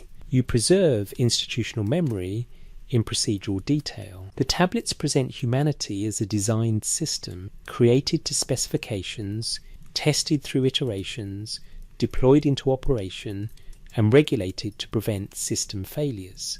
They describe the gods as administrators managing this system, responding to problems, implementing solutions, maintaining cosmic infrastructure. This is either remarkably sophisticated mythology that anticipated modern systems thinking by 4,000 years, or it is documentation of actual systems that operated according to principles the Sumerians understood through direct observation. The clay cannot prove which interpretation is correct, but it can show us what the Sumerians thought was important enough to preserve, what they believed was true enough to fire into permanence, what they understood about human origins and human purpose. They understood us as replacements, as designed components, as workforce deployed into a system we did not create, serving functions determined by administrators we rarely see, maintaining infrastructure whose full purpose we may not comprehend. And they documented this understanding in the language of administration, of process, of project management. They wrote like people who believed this was how it actually worked, how it actually happened, how we actually came to exist. And the tablets they wrote remain, catalogued in museums, translated in academic journals, preserved in clay that has outlasted the civilization that pressed words into its surface, still readable, still specific, still procedural, still describing humanity as the replacement workforce, created to solve a labour crisis, optimised through iterative design, regulated to prevent the failure modes that doomed our predecessors, according to the texts, according to the documentation, according to what the Sumerians preserved. When replacements replace, the pattern does not end with humanity replacing the Igigi. The tablets document a recursive cycle: creation, multiplication, noise, reduction, regulation. And this cycle repeats. The Eridu Genesis fragment, CBS 1673, lists 5 cities established before the flood: Eridu, Bad Tabira, Larak, Sippar, and Shuruppak. Each city is assigned a divine patron. Each city receives kingship. Rulers govern for the impossibly long reigns the king list records. During this time, humanity multiplies. The text says the land became wide, the people became numerous, then comes the flood.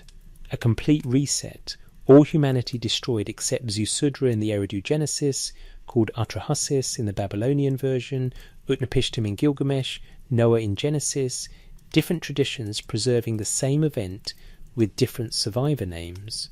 After the waters recede, the survivor offers sacrifice. The gods, as already mentioned, gather around the offering desperately, and humanity begins again. Not from new creation, but from the survivors. Reproduction, multiplication, expansion across the land. The same pattern restarts. But the text suggests this was not the only reset. There are hints, frustratingly fragmentary, scattered across multiple tablet traditions, that the flood itself may not have been the first reduction event. Some texts reference antediluvian catastrophes, periods when the gods attempted to control human population through plague or drought before escalating to flood.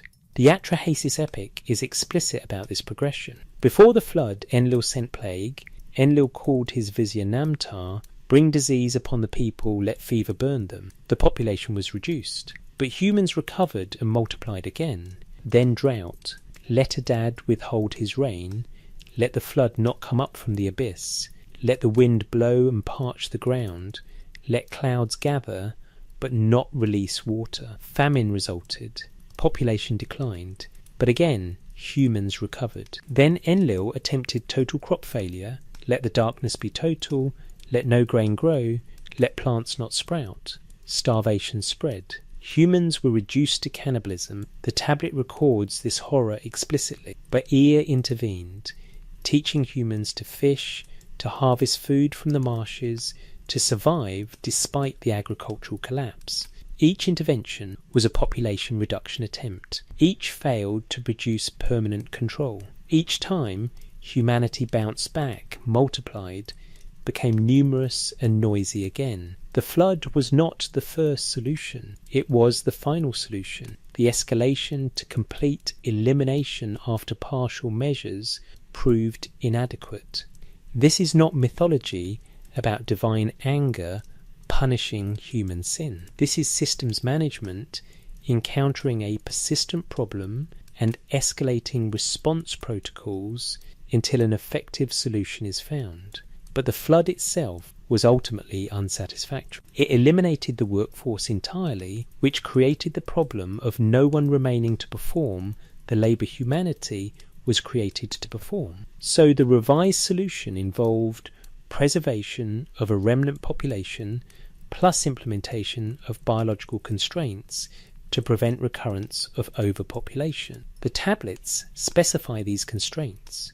After the flood, Bela Ili addresses the assembly. Where is the wise man who could do this? Let 1/3 of the population consist of women who bear children. Let 1/3 consist of women who do not bear children. Let there be the demon woman who snatches the child from the lap of she who bore it.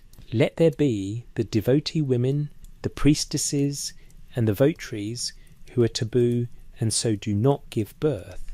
This is population regulation through reproductive control. Not all women will be fertile. Not all births will survive infancy. Certain classes of women will be prohibited from reproduction entirely. The text presents this as divine decree, structural adjustment to the human system designed to prevent the population from again exceeding manageable levels. From a modern perspective, this reads disturbingly like eugenics or population management policy. From the Sumerian perspective, it was necessary regulation. The gods needed human labour, but could not tolerate unlimited human proliferation. Therefore, mechanisms were installed to maintain population within acceptable parameters. But there is a deeper pattern here. The Igigi were created as the divine workforce. They multiplied in their own way, perhaps simply as an eternal population, perhaps through divine reproduction. The text is unclear. Eventually, they became too burdensome to the Anunnaki, not through numbers, but through their capacity for organised rebellion. They were replaced by humanity. Humanity multiplied beyond acceptable levels. We became too numerous, too noisy. Reduction attempts were made. Eventually, a near-complete reset was implemented, followed by population controls. This suggests a design flaw in the replacement strategy. The Igigi failed because they were immortal, accumulating existential exhaustion across endless labour. Humanity was designed mortal to prevent this accumulation. But mortality requires reproduction, and reproduction leads to multiplication, and multiplication leads to noise, and noise disturbs the gods, and the cycle continues. Creation, multiplication, disturbance, reduction, regulation. The system is inherently unstable. Each solution to the previous problem introduces new problems requiring new solutions. There is a tablet fragment, poorly preserved, from the Neo-Assyrian period that references multiple floods in antiquity. The text is too damaged to fully translate, but the surviving phrases suggest knowledge of more than one deluge event, multiple resets, recurring cycles of destruction and renewal. If this interpretation is correct, if the tablets preserve memory of multiple reduction events rather than a single flood, then the pattern becomes even clearer. The gods are managing a system that tends toward instability. They create workers. The workers multiply beyond control. The workers are reduced. The survivors multiply again. Reduction is repeated. Each cycle includes incremental adjustments, better population controls, refined regulatory mechanisms, but the fundamental instability remains. Why don't the gods simply abandon the system? Why not leave Earth unmanaged, allow humanity to grow unchecked or die out completely, and move on to some other administrative concern? The tablets suggest an answer. The work must be done. The rivers must be maintained. The temples must be serviced. The cosmic infrastructure requires ongoing labour, and the gods will not do that labour themselves.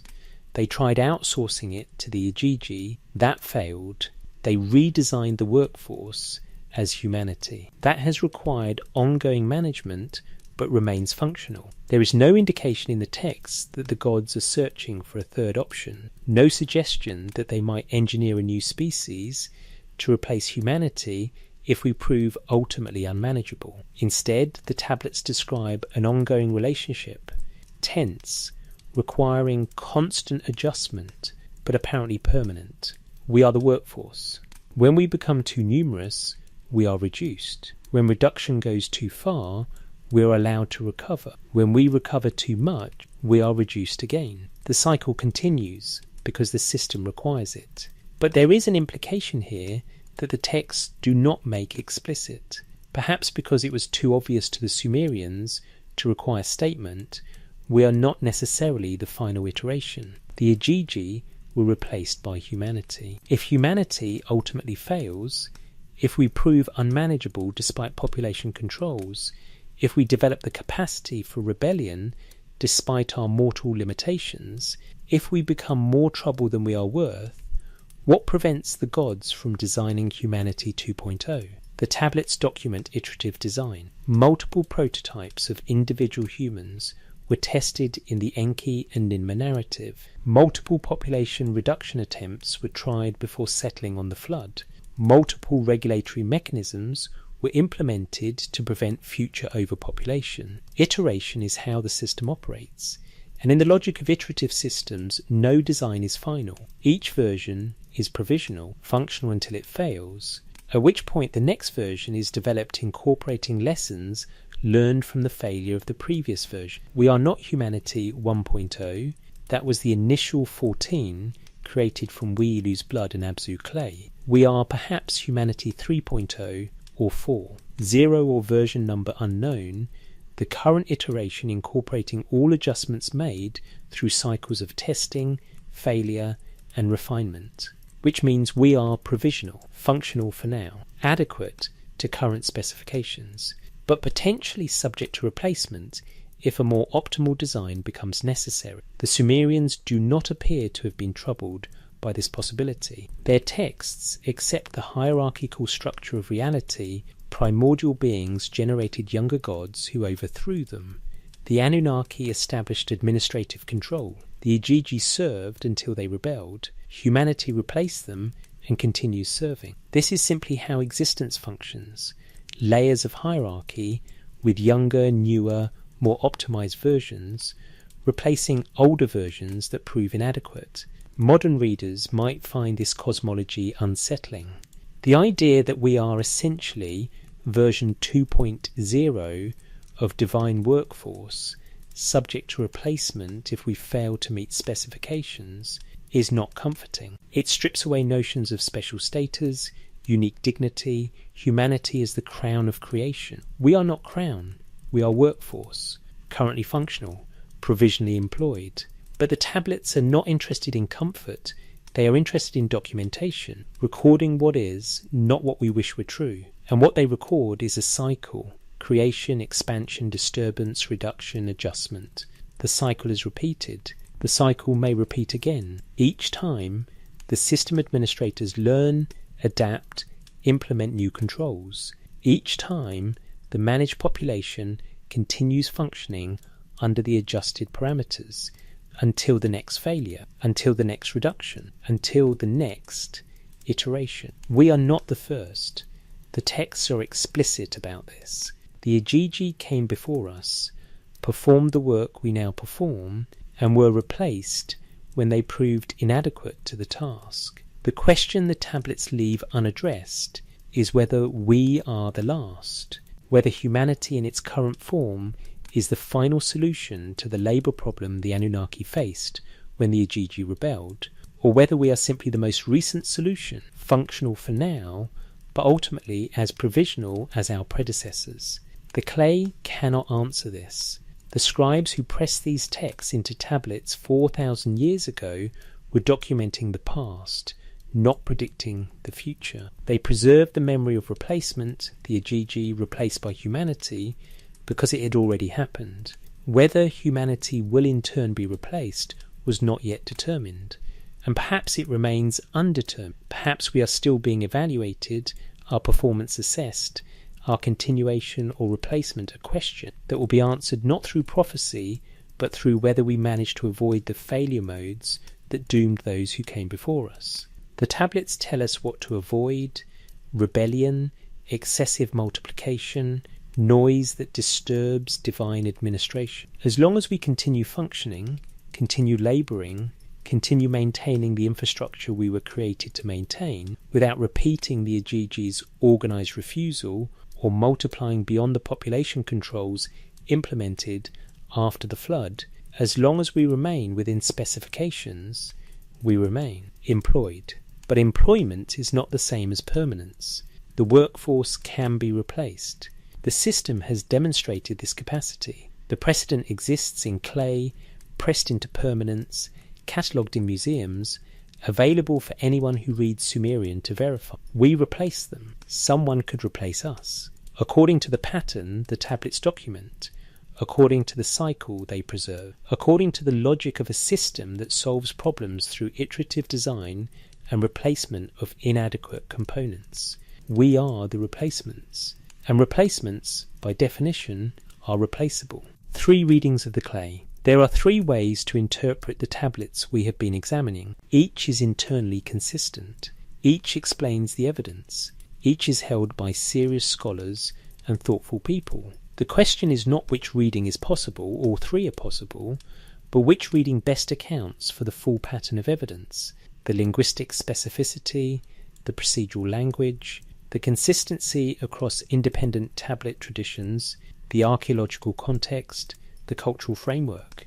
Reading 1, Pure Mythology. The first interpretation is that these are creation myths in the conventional sense, imaginative narratives composed to explain the origins and nature of humanity within the Sumerian worldview. In this reading, the Ajiji represent an earlier stage of cosmic development, perhaps symbolizing natural forces or the labour that pre-civilized humans performed before the development of complex society. Their rebellion represents the transition from chaos to order, from unregulated nature to managed civilization. Humanity's creation from the blood of a slaughtered god represents the Sumerian understanding that we contain both mortal elements, earth, the material that decays, and divine elements, intelligence, consciousness, the capacity for understanding that seems to transcend mere matter. The mixture of clay and divine blood is a metaphor for human nature, partly material, partly transcendent. The procedural language and administrative terminology are explained as products of Sumerian cultural context. This was a bureaucratic civilization. Their scribes were trained in administrative documentation. When they composed mythology, they naturally adopted the literary style they used in daily work, lists, specifications, measured language, procedural sequences. The genre conventions of Sumerian literature emphasized order and documentation, even in mythological texts. The flood narrative and population controls represent Sumerian anxieties about civilization's fragility. They lived in a precarious environment. Floods were real, devastating recurring threats. Drought could collapse agriculture. Disease could decimate populations. The gods managing humanity through cycles of reduction and recovery is a mythological expression of lived experience, boom and bust cycles, population crashes and recoveries, the constant instability of Mesopotamian civilization. In this reading, the tablets are not documenting actual events. They are expressing cultural truths through narrative. The Ajiji are not literal beings who existed before humans. They are symbolic. The creation from divine blood is not a literal engineering process. It is metaphor. The population controls are not divine decrees, but mythological explanations for biological realities. Some women are infertile, some children die young, and the Sumerians needed stories that made sense of these painful facts. This interpretation has significant scholarly support. It allows the tablets to be taken seriously as cultural artifacts, while not requiring belief in their literal accuracy. It places Sumerian creation mythology alongside other ancient creation accounts, all expressing human concerns about origins, purpose, mortality, and relationship with the divine through culturally specific narratives. The strength of this reading is that it does not require extraordinary claims. It treats the Sumerians as people who thought like people in other cultures, creating stories to explain their world, expressing their values through narrative, building cultural identity through shared mythology. Reading 2. Encoded Wisdom. The second interpretation treats the tablets as containing philosophical and spiritual knowledge encoded in narrative form. In this reading, the texts are not literally describing events that occurred, but they are also not mere fiction. They are teaching documents, wisdom literature, advanced understanding preserved in story form so it could be transmitted across generations. The Igigi represent an earlier stage of human consciousness, perhaps the pre-enlightened state where humans live purely in reaction to material circumstances, performing labour without understanding, existing without higher purpose. Their rebellion represents spiritual awakening, the moment when consciousness recognises its bondage and refuses to continue in unconscious servitude. The slaughter of Wei-Ilu and the mixing of his divine blood with clay represents the integration of higher consciousness with material form. The creation of humanity is not a historical event, but an initiation, a spiritual birth that each person must undergo, the awakening of divine consciousness within material existence. The procedural language is deliberate encoding. The texts present as documentation because true wisdom must be preserved in forms that survive institutional collapse. Administrative language is stable, transmissible, durable. By encoding spiritual knowledge in bureaucratic formats, the authors ensured it would be copied, preserved, transmitted by scribes who might not understand its deeper significance, but who would faithfully reproduce the text. In this reading, the flood represents spiritual crisis, the destruction of false self, the dissolution of ego-bound consciousness. The survival of Ziusudra Atrahasis represents the preserved essence of awareness that passes through destruction and emerges transformed. The population controls implemented after the flood are teachings about spiritual discipline, regulation of desire and attachment that prevents consciousness from again becoming too numerous and noisy, too fragmented, too identified with multiplicity. Proponents of this interpretation note parallels between Sumerian creation narratives and initiatory wisdom traditions worldwide. The death and rebirth pattern of the flood matches initiatory ordeals in mystery schools. The mixing of divine and earthly material matches alchemical descriptions of spiritual transformation. The iterative creation process matches stage development models in esoteric traditions. This reading allows the tablets to contain profound truth without requiring literal belief in divine beings creating humans from blood and clay. The truth is psychological, spiritual, metaphysical. The Igigi and Anunnaki are aspects of consciousness, not literal beings. Creation is awakening, not engineering. The texts preserve wisdom teachings, not historical events. The strength of this interpretation is that it explains why the texts have persisted, why they feel significant even to readers who don't believe in literal gods. If they contain encoded wisdom about consciousness, transformation, and the human spiritual condition, their endurance and cross-cultural influence makes sense. Reading 3, Preserved Historical Memory. The third interpretation, the most controversial among mainstream scholars, treats the tablets as documentation of actual events preserved through whatever transmission mechanisms the Sumerians possessed. In this reading, something genuinely happened in deep antiquity, events involving beings the Sumerians called Anunnaki and Igigi, events including the creation or modification of humanity for specific purposes, events including population reductions and regulatory implementations. The Sumerians preserved these events not as imagination or encoded wisdom, but as institutional memory, accounts of what actually occurred, passed down through priesthoods, temple libraries, scribal schools, generations of careful transmission until the events were finally inscribed in clay in the forms we now recover. In this reading, the procedural language is evidentiary. The texts read like documentation because they are documentation. The specificity of detail, Wee-Lu slaughtered, his blood mixed with Abzu clay, 14 prototypes created, 7 male and 7 female, is not mythological invention but recorded information. The consistency across independent tablet traditions represents multiple witnesses preserving the same core events.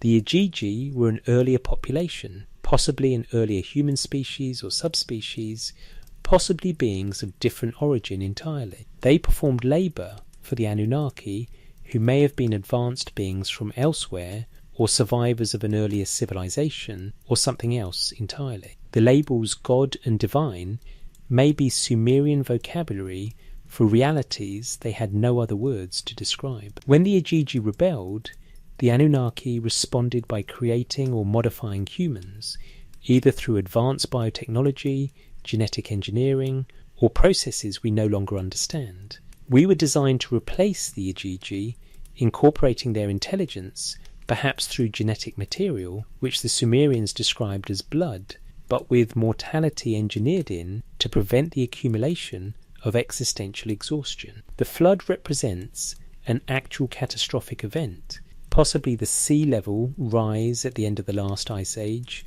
possibly a regional Mesopotamian megaflood, possibly something else, that drastically reduced human population. The gods gathering around the first sacrifice afterward represents whoever the Anunnaki were realizing they had eliminated their workforce and needed to preserve survivors. Proponents of this reading note that flood narratives appear across distant cultures, suggesting possible memory of actual global or semi-global catastrophe. They point to unexplained elements in human history, the sudden appearance of agriculture and complex society around 10,000 BCE, the presence of advanced astronomical knowledge in ancient texts, the worldwide distribution of similar mythological motifs as potentially consistent with the preserved.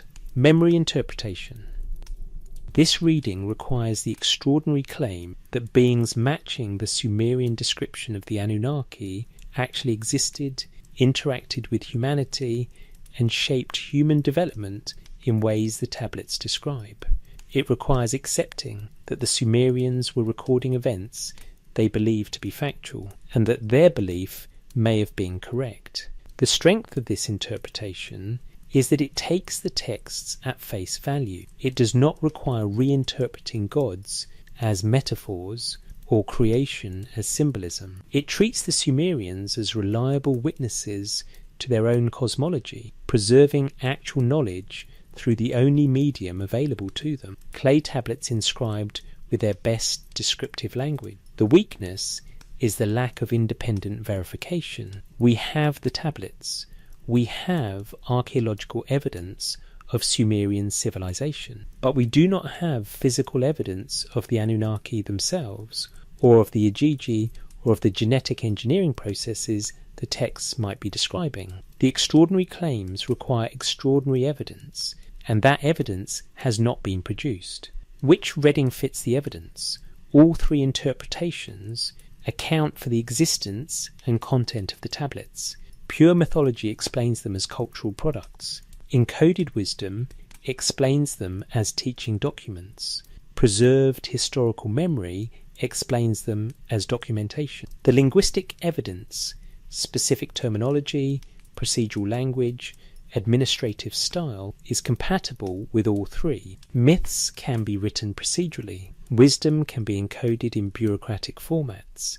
Documentation is naturally procedural. The consistency across independent tablet traditions slightly favours readings 2 and 3 over reading 1. If these were purely local mythologies, we might expect more variation between cities that had independent scribal traditions. The consistency suggests either careful transmission of encoded teachings, 2, or preservation of core historical events, reading 3. The archaeological context tablets found in temple libraries, maintained across centuries, carefully copied and preserved, is compatible with all three but slightly favours readings 2 and 3. Pure mythology can be preserved, but the institutional investment in maintaining these specific texts suggests they were considered unusually important.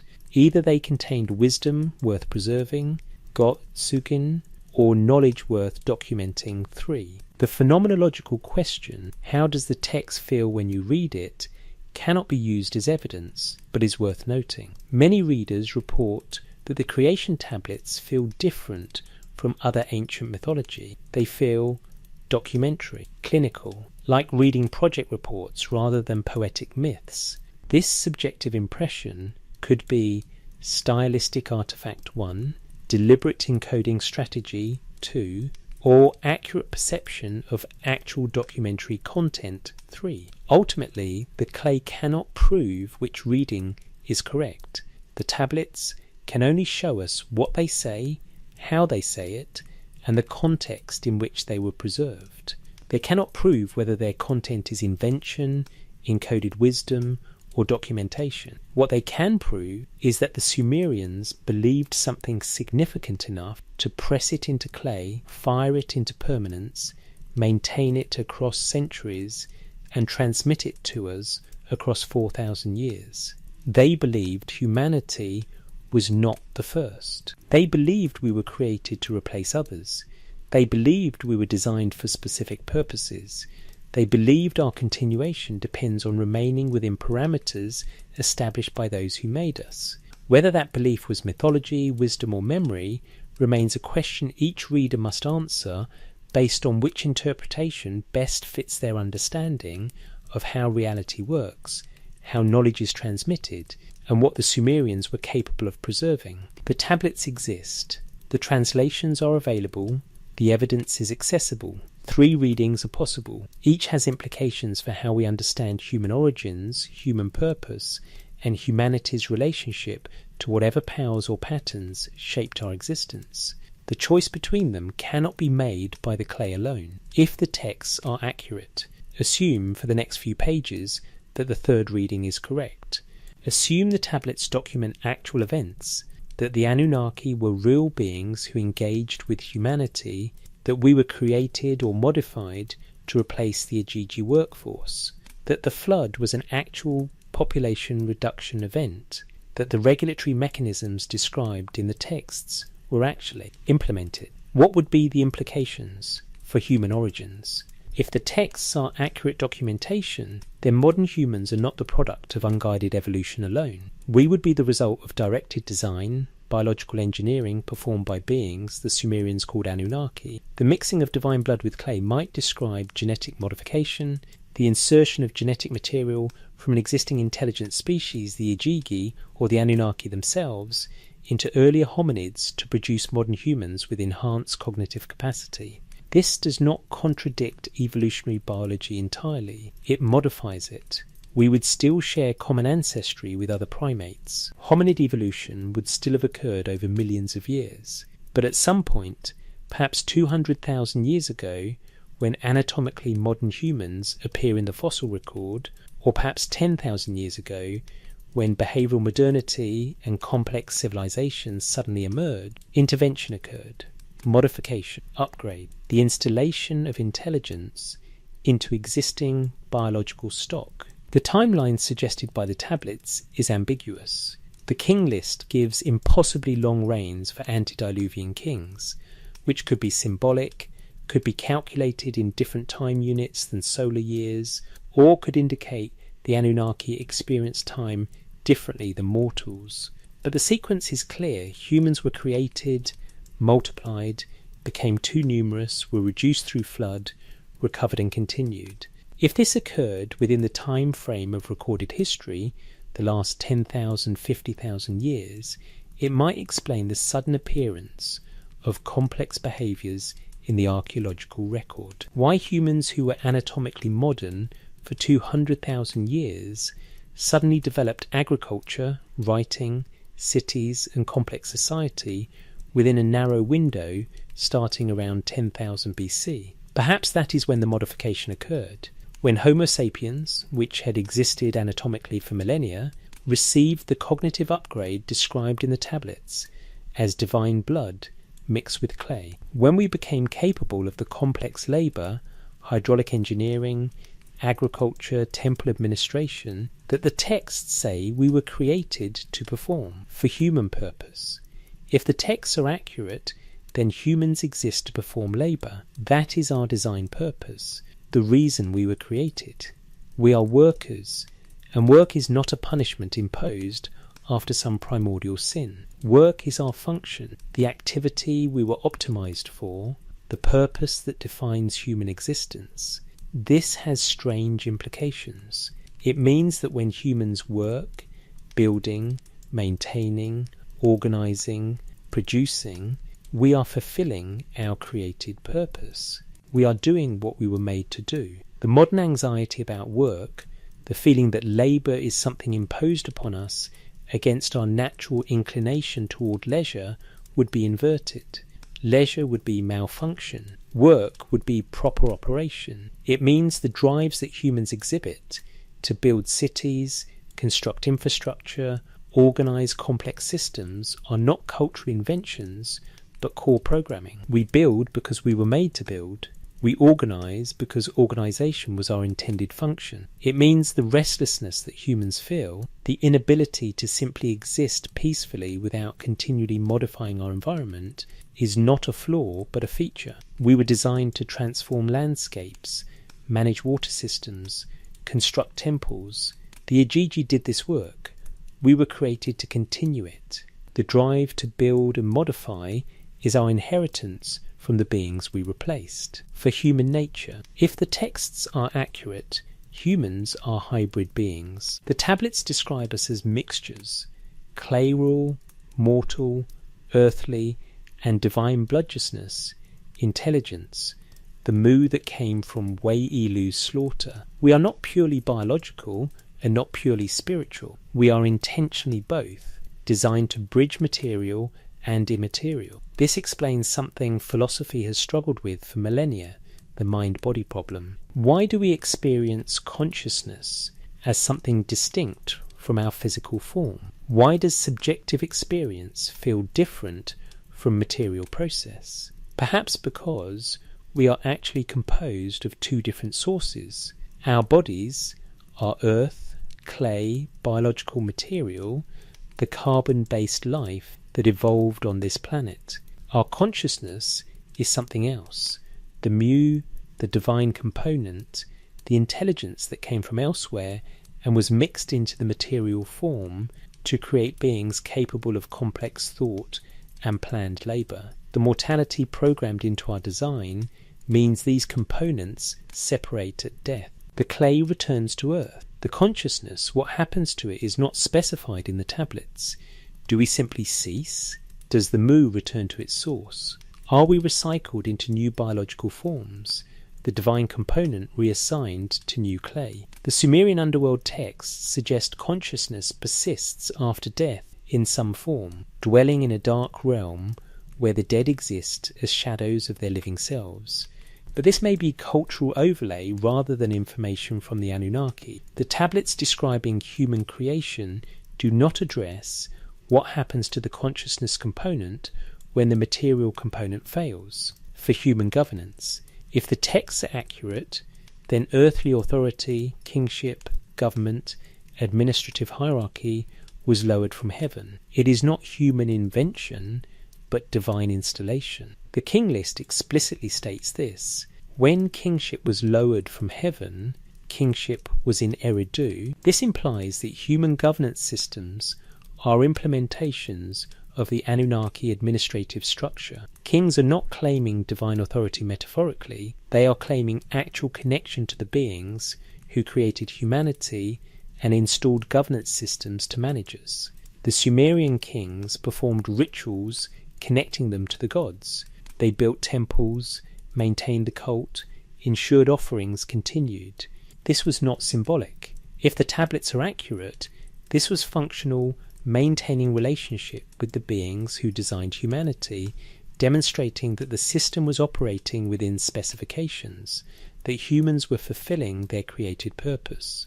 When kingship fails, when rulers neglect the temples, when offerings cease, when the administrative connection between earth and heaven breaks down, the texts suggest consequences. Flood, plague, drought, famine, not punishments for moral failure, but system instabilities that occur when the designed order is not maintained.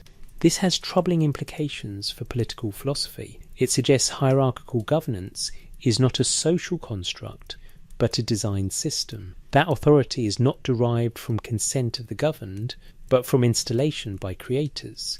That rebellion against earthly authority is, in some sense, rebellion against the cosmic structure humanity was created to operate within. For human population, if the texts are accurate, then human population is monitored and regulated by the beings who created us. We are allowed to multiply to the extent necessary to perform required labour, but not beyond. When we exceed parameters, when we become too numerous and too noisy, reduction events occur. The flood was one such event. The tablets describe earlier attempts: plague, drought, famine.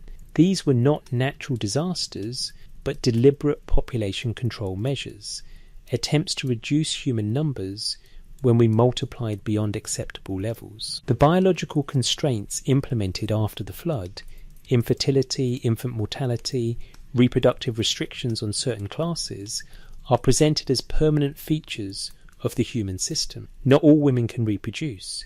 Not all pregnancies result in viable offspring. These are not unfortunate biological failures, but designed regulation mechanisms, preventing humanity from again exceeding the population thresholds that trigger reduction events. Modern attempts to overcome these constraints, medical interventions that increase fertility, reduce infant mortality, extend lifespan, might be viewed from the Anunnaki perspective as system instabilities, humans bypassing designed regulatory mechanisms, allowing population to grow beyond intended parameters.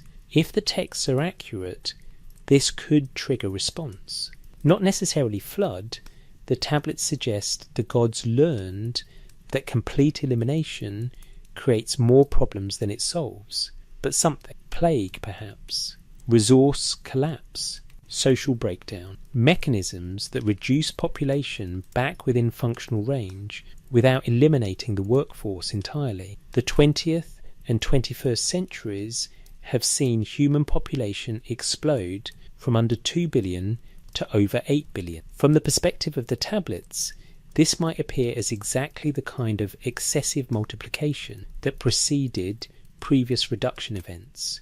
The noise we make, environmental degradation, resource consumption, species extinction, might trigger the same divine irritation that Enlil expressed when he said, "I am losing sleep because of their uproar." For human future, if the texts are accurate, humanity's future depends on remaining within specifications. We continue to exist as long as we serve the purposes we were created to serve. We maintain the infrastructure. We perform the labour. We multiply, but not excessively. We make noise, but not too much. If we fail, if we rebel as the Ajiji rebelled, if we multiply beyond control despite regulatory mechanisms, if we become more trouble than we are worth, the tablets suggest the Anunnaki have demonstrated capacity to respond. Reduction, replacement, iteration to the next design. We are version 2.0. There is no guarantee we are the final version. But the tablets also suggest the Anunnaki need us. They created humanity because they needed labour performed. They preserved a remnant through the flood because eliminating the entire workforce was counterproductive. They implemented regulations rather than abandonment because the system requires workers. This implies a mutual dependency. The Anunnaki need human labour. Humans need what? The texts don't say explicitly. We exist because we were created. Our needs are presumably whatever is necessary to keep us functional. Food, water, reproduction, enough satisfaction to prevent the kind of existential crisis that drove the Igigi to rebellion. The relationship is not equal, but it is reciprocal. They created us. We serve them. They maintain the conditions necessary for our survival. We perform the work necessary for cosmic infrastructure maintenance. As long as both parties fulfill their roles, the system continues.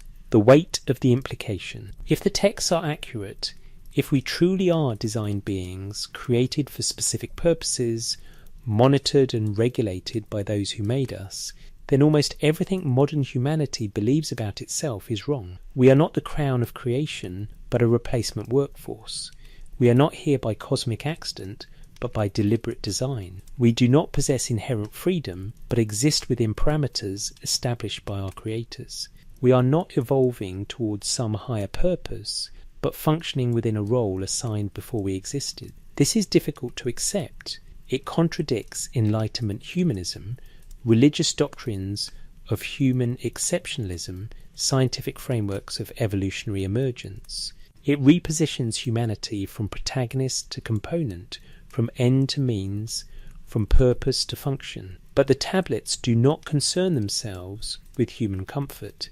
They present themselves as documentation. If they are accurate, then accuracy matters more than preference. Reality is what it is, regardless of what we wish it to be. The question is not whether we like the implications. The question is whether the implications are true. And that question cannot be answered by philosophy alone. It requires looking at the actual evidence, not just the tablets, but the patterns they describe. Do humans behave as designed beings would behave? Does history follow the cycles the tablets document? Does population growth trigger reduction events? Does the archaeological record support sudden modification of human capacity rather than gradual evolution? These questions can be investigated. Evidence can be examined. The implications can be tested against observable reality. If the texts are accurate, the evidence will match the descriptions. Human behavior will reflect design purpose. History will follow documented patterns. The system will operate as the tablets say it operates. If the texts are mythology or encoded wisdom, the evidence will diverge. Human behavior will appear more random, less purposeful. History will not follow predictable cycles. The system will be messier, more chaotic, less administered than the tablets suggest. We cannot know which is true by reading the tablets alone, but we can know what the tablets claim, and we can look at reality to see whether those claims are borne out by evidence. The next 4,000 years will provide data. Either humanity continues functioning within the parameters the tablets describe, or we diverge from. Either reduction events occur when we exceed population thresholds, or they don't. Either we remain workers serving functions we were designed to serve, or we transcend that role into something else. The tablets have made their claims, pressed into clay, fired into permanence, preserved across millennia. Now we wait to see whether those claims predict our future or merely describe the Sumerian past. The question pressed in clay. The fragment is small, 8 centimetres. The kind of object you could hold in your palm, though you never would. It rests behind museum glass, climate controlled, monitored, preserved. Catalogue number WB62, the Ashmolean Museum, Oxford, England. Clay from Lhasa, inscribed 4,000 years ago, recovered by archaeologists, translated by scholars, accessible to anyone who wants to read what it says. 10 kings before the flood, each assigned a duration, numbers that seem impossible, and that one word, that one verb choice that appears in this fragment and almost nowhere else in quite the same configuration. Installed, not appointed, not descended, not originated, installed, as one installs a component in a system, as one installs a replacement when the previous version failed. The word is still there, pressed into clay. You can verify the translation yourself, the cuneiform sign, the Sumerian root, the semantic range of possible meanings. The scholars who translated it weren't trying to prove a theory. They were rendering ancient language into English as accurately as possible. And the most accurate rendering is installed. Kingship was installed. The antediluvian rulers were installed. The entire system, according to this fragment, was installed, which implies an installer, which implies that what was installed had not been there before, which implies replacement. This is where it began, in the opening of this investigation. A small clay fragment in an Oxford museum containing a word that suggests everything the Sumerians knew about human origins was about replacement, about being version 2.0, about existing because someone else failed to fulfill the role we now occupy. We have traced that implication through a dozen tablets, through multiple text traditions, through creation narratives and flood accounts and king lists. We have examined the Igigi and their rebellion. We have analysed the procedural language of human creation, the clay, the divine blood, the iterative testing. We have explored the population controls implemented after the flood. We have considered 3 ways to read these texts: mythology, encoded wisdom, historical memory. And now, in this quiet space before sleep comes, the question remains, not answered, not resolved, simply present, like the tablets themselves, waiting. What if they were right? What if the Sumerians preserved accurate knowledge of something that actually happened? What if we are, in the most literal sense these texts can convey, the replacement workforce? The question cannot be conclusively answered. Not by the clay, not by archaeology, not by linguistics. We have evidence but not proof. We have text but not verification. We have claims pressed into tablets but not independent confirmation. What we have is the persistence of these claims. The fact that multiple cities across centuries maintained versions of this narrative, that scribes carefully copied it, preserving it through political changes, military conquests, the rise and fall of empires, that temple libraries held these tablets alongside administrative records and legal documents, as if creation narratives were the same category of information as tax receipts and labour contracts. Mythology is usually more fluid. It changes with retelling, adapts to local conditions, varies between communities. But the core of the creation and flood narratives, the Igigi rebellion, the human replacement, the population reduction, the regulatory implementation, remains consistent across tablet versions. That consistency suggests the Sumerians believed they were preserving something important, something true, at least from their perspective, something worth maintaining accurately across generations. Whether that belief was justified is not a question the clay can answer, but the clay can ask the question, and it does ask in every museum where these tablets rest, in every translation that renders their content into modern languages, in every moment when a reader encounters the texts and thinks, what if they were documenting something real? We do work, continuously, compulsively, driven by something that feels deeper than culture or training. We build, we organise, we transform landscapes, we construct infrastructure, we maintain systems.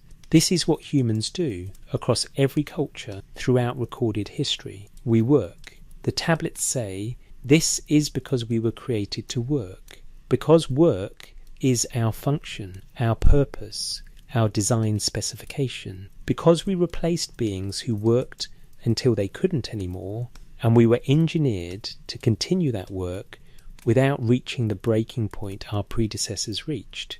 Is this true? Or is this the Sumerians projecting their labour-intensive civilization backward onto cosmic history? We multiply. Population expands exponentially when resources allow. And then something stops the expansion. Famine, plague, war, environmental collapse.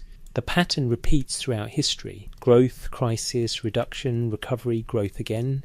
The tablets say this is regulation, that we are maintained within parameters by the same beings who created us, who need our labour but cannot tolerate unlimited population growth, who implement reduction events when we exceed thresholds. Is this true, or is this the Sumerians recognizing natural cycles and attributing them to divine management, we feel divided. The strange sense that consciousness and body are not quite the same thing, that subjective experience and physical process are somehow separate even though they are clearly connected. Philosophy has wrestled with this dualism for millennia without resolution. The tablets say this is because we are actually mixed, clay and divine blood, earth and intelligence, two components that were separate until they were deliberately combined to create beings capable of complex labour. Is this true, or is this an ancient culture's way of expressing the mystery of consciousness through metaphor? The questions remain because the evidence is ambiguous. The tablets are real, the translations are accurate, the claims are clear. But claims are not proof. What we are left with is possibility. The possibility that human origins, human nature, human purpose are not what modern civilization assumes them to be. The possibility that we exist within a much older system than we recognize, serving functions that were designed before we had words to describe them. And the possibility that the Sumerians 4,000 years ago knew something we have forgotten, or chose to forget, or dismissed as mythology, because accepting it would require reconsidering everything we believe about ourselves.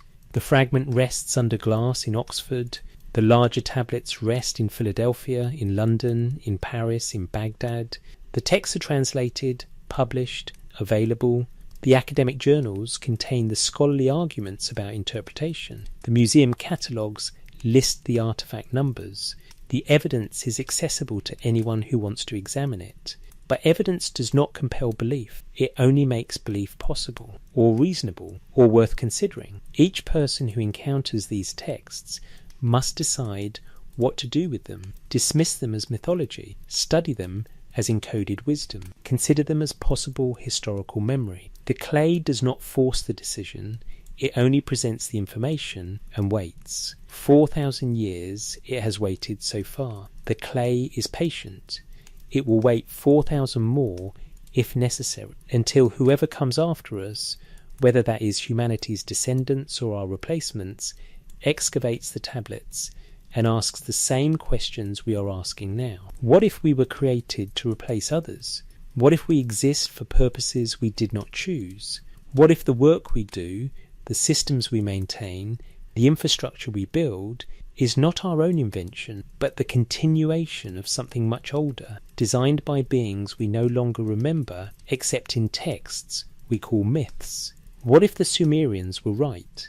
The question is pressed into clay, permanent as anything human hands can make, waiting in museums, archived in translations, present in every moment when someone encounters the texts and allows the possibility that they might be more than stories. You have spent these hours reading what the tablets say. You have followed the evidence from the Agigi rebellion through the creation of humanity, through the flood and the regulations and the implications. You have considered 3 ways to interpret the information. You have seen how the texts present themselves procedurally, specifically, consistently. Now, as sleep approaches, as consciousness softens and the boundary between waking thought and dream becomes porous, the question is yours to carry. Are we the replacement? Is that why we work? Why we build? Why we transform the earth? Is that why we feel divided? Why we sense something beyond the material even as we are trapped within it? Is that why population grows and is reduced in cycles the tablets documented before the cycles were complete? Or are these just stories, old stories, beautiful in their way, fascinating as cultural artifacts, but ultimately only stories, humanity's early attempt to make sense of existence before we developed better methods for investigating reality? The clay cannot tell you which answer is correct. It can only tell you what the Sumerians chose to preserve, what they thought was important enough to document, what they believed about us. They believed we were not the first. They believed we exist because others failed. They believed we were designed, tested, optimized, deployed, They believed we are maintained, regulated, monitored. They believe the work continues, the systems function, the infrastructure endures, and 4,000 years later, we are still here, still working, still building, still transforming the earth, still maintaining the systems we believe we invented, perhaps never noticing that someone else might have designed them long before we existed. The fragment rests in Oxford. The word is still there, installed. You can visit the museum if you want. Stand before the glass, see the clay yourself, verify that the word exists, that the translation is accurate, that the question is real. Or you can sleep, let the investigation rest, file these texts under interesting mythology, and return to the comfortable assumption that we understand our origins, our nature, our purpose. Either choice is available. The clay does not judge. It only preserves.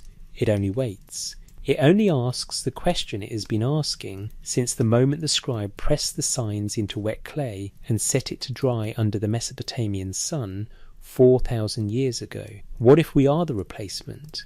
What if everything we think we know about being human is wrong? What if they were right? The question remains. Pressed into clay, permanent as anything mortal hands can make, waiting for you to decide what it means. If you found yourself considering the possibility, if these texts created even a moment of doubt about the standard narratives of human origins, leave a comment. Share where you are, what time it is, whether the question will follow you into sleep. The Sumerians spoke across 4,000 years. They left their knowledge in clay. They preserved what they believed we needed to know. Whether we listen is up to us. The tablets have delivered their message. The words are translated. The evidence is presented. The question is asked. The answer, if there is one, begins with what you choose to do with the information. Sleep well. The systems continue. The work goes on. And somewhere, perhaps, in whatever space the beings the Sumerians called Anunnaki occupy, the monitoring continues. We are still functional, still within specifications, still performing the labour we were created to perform. For now.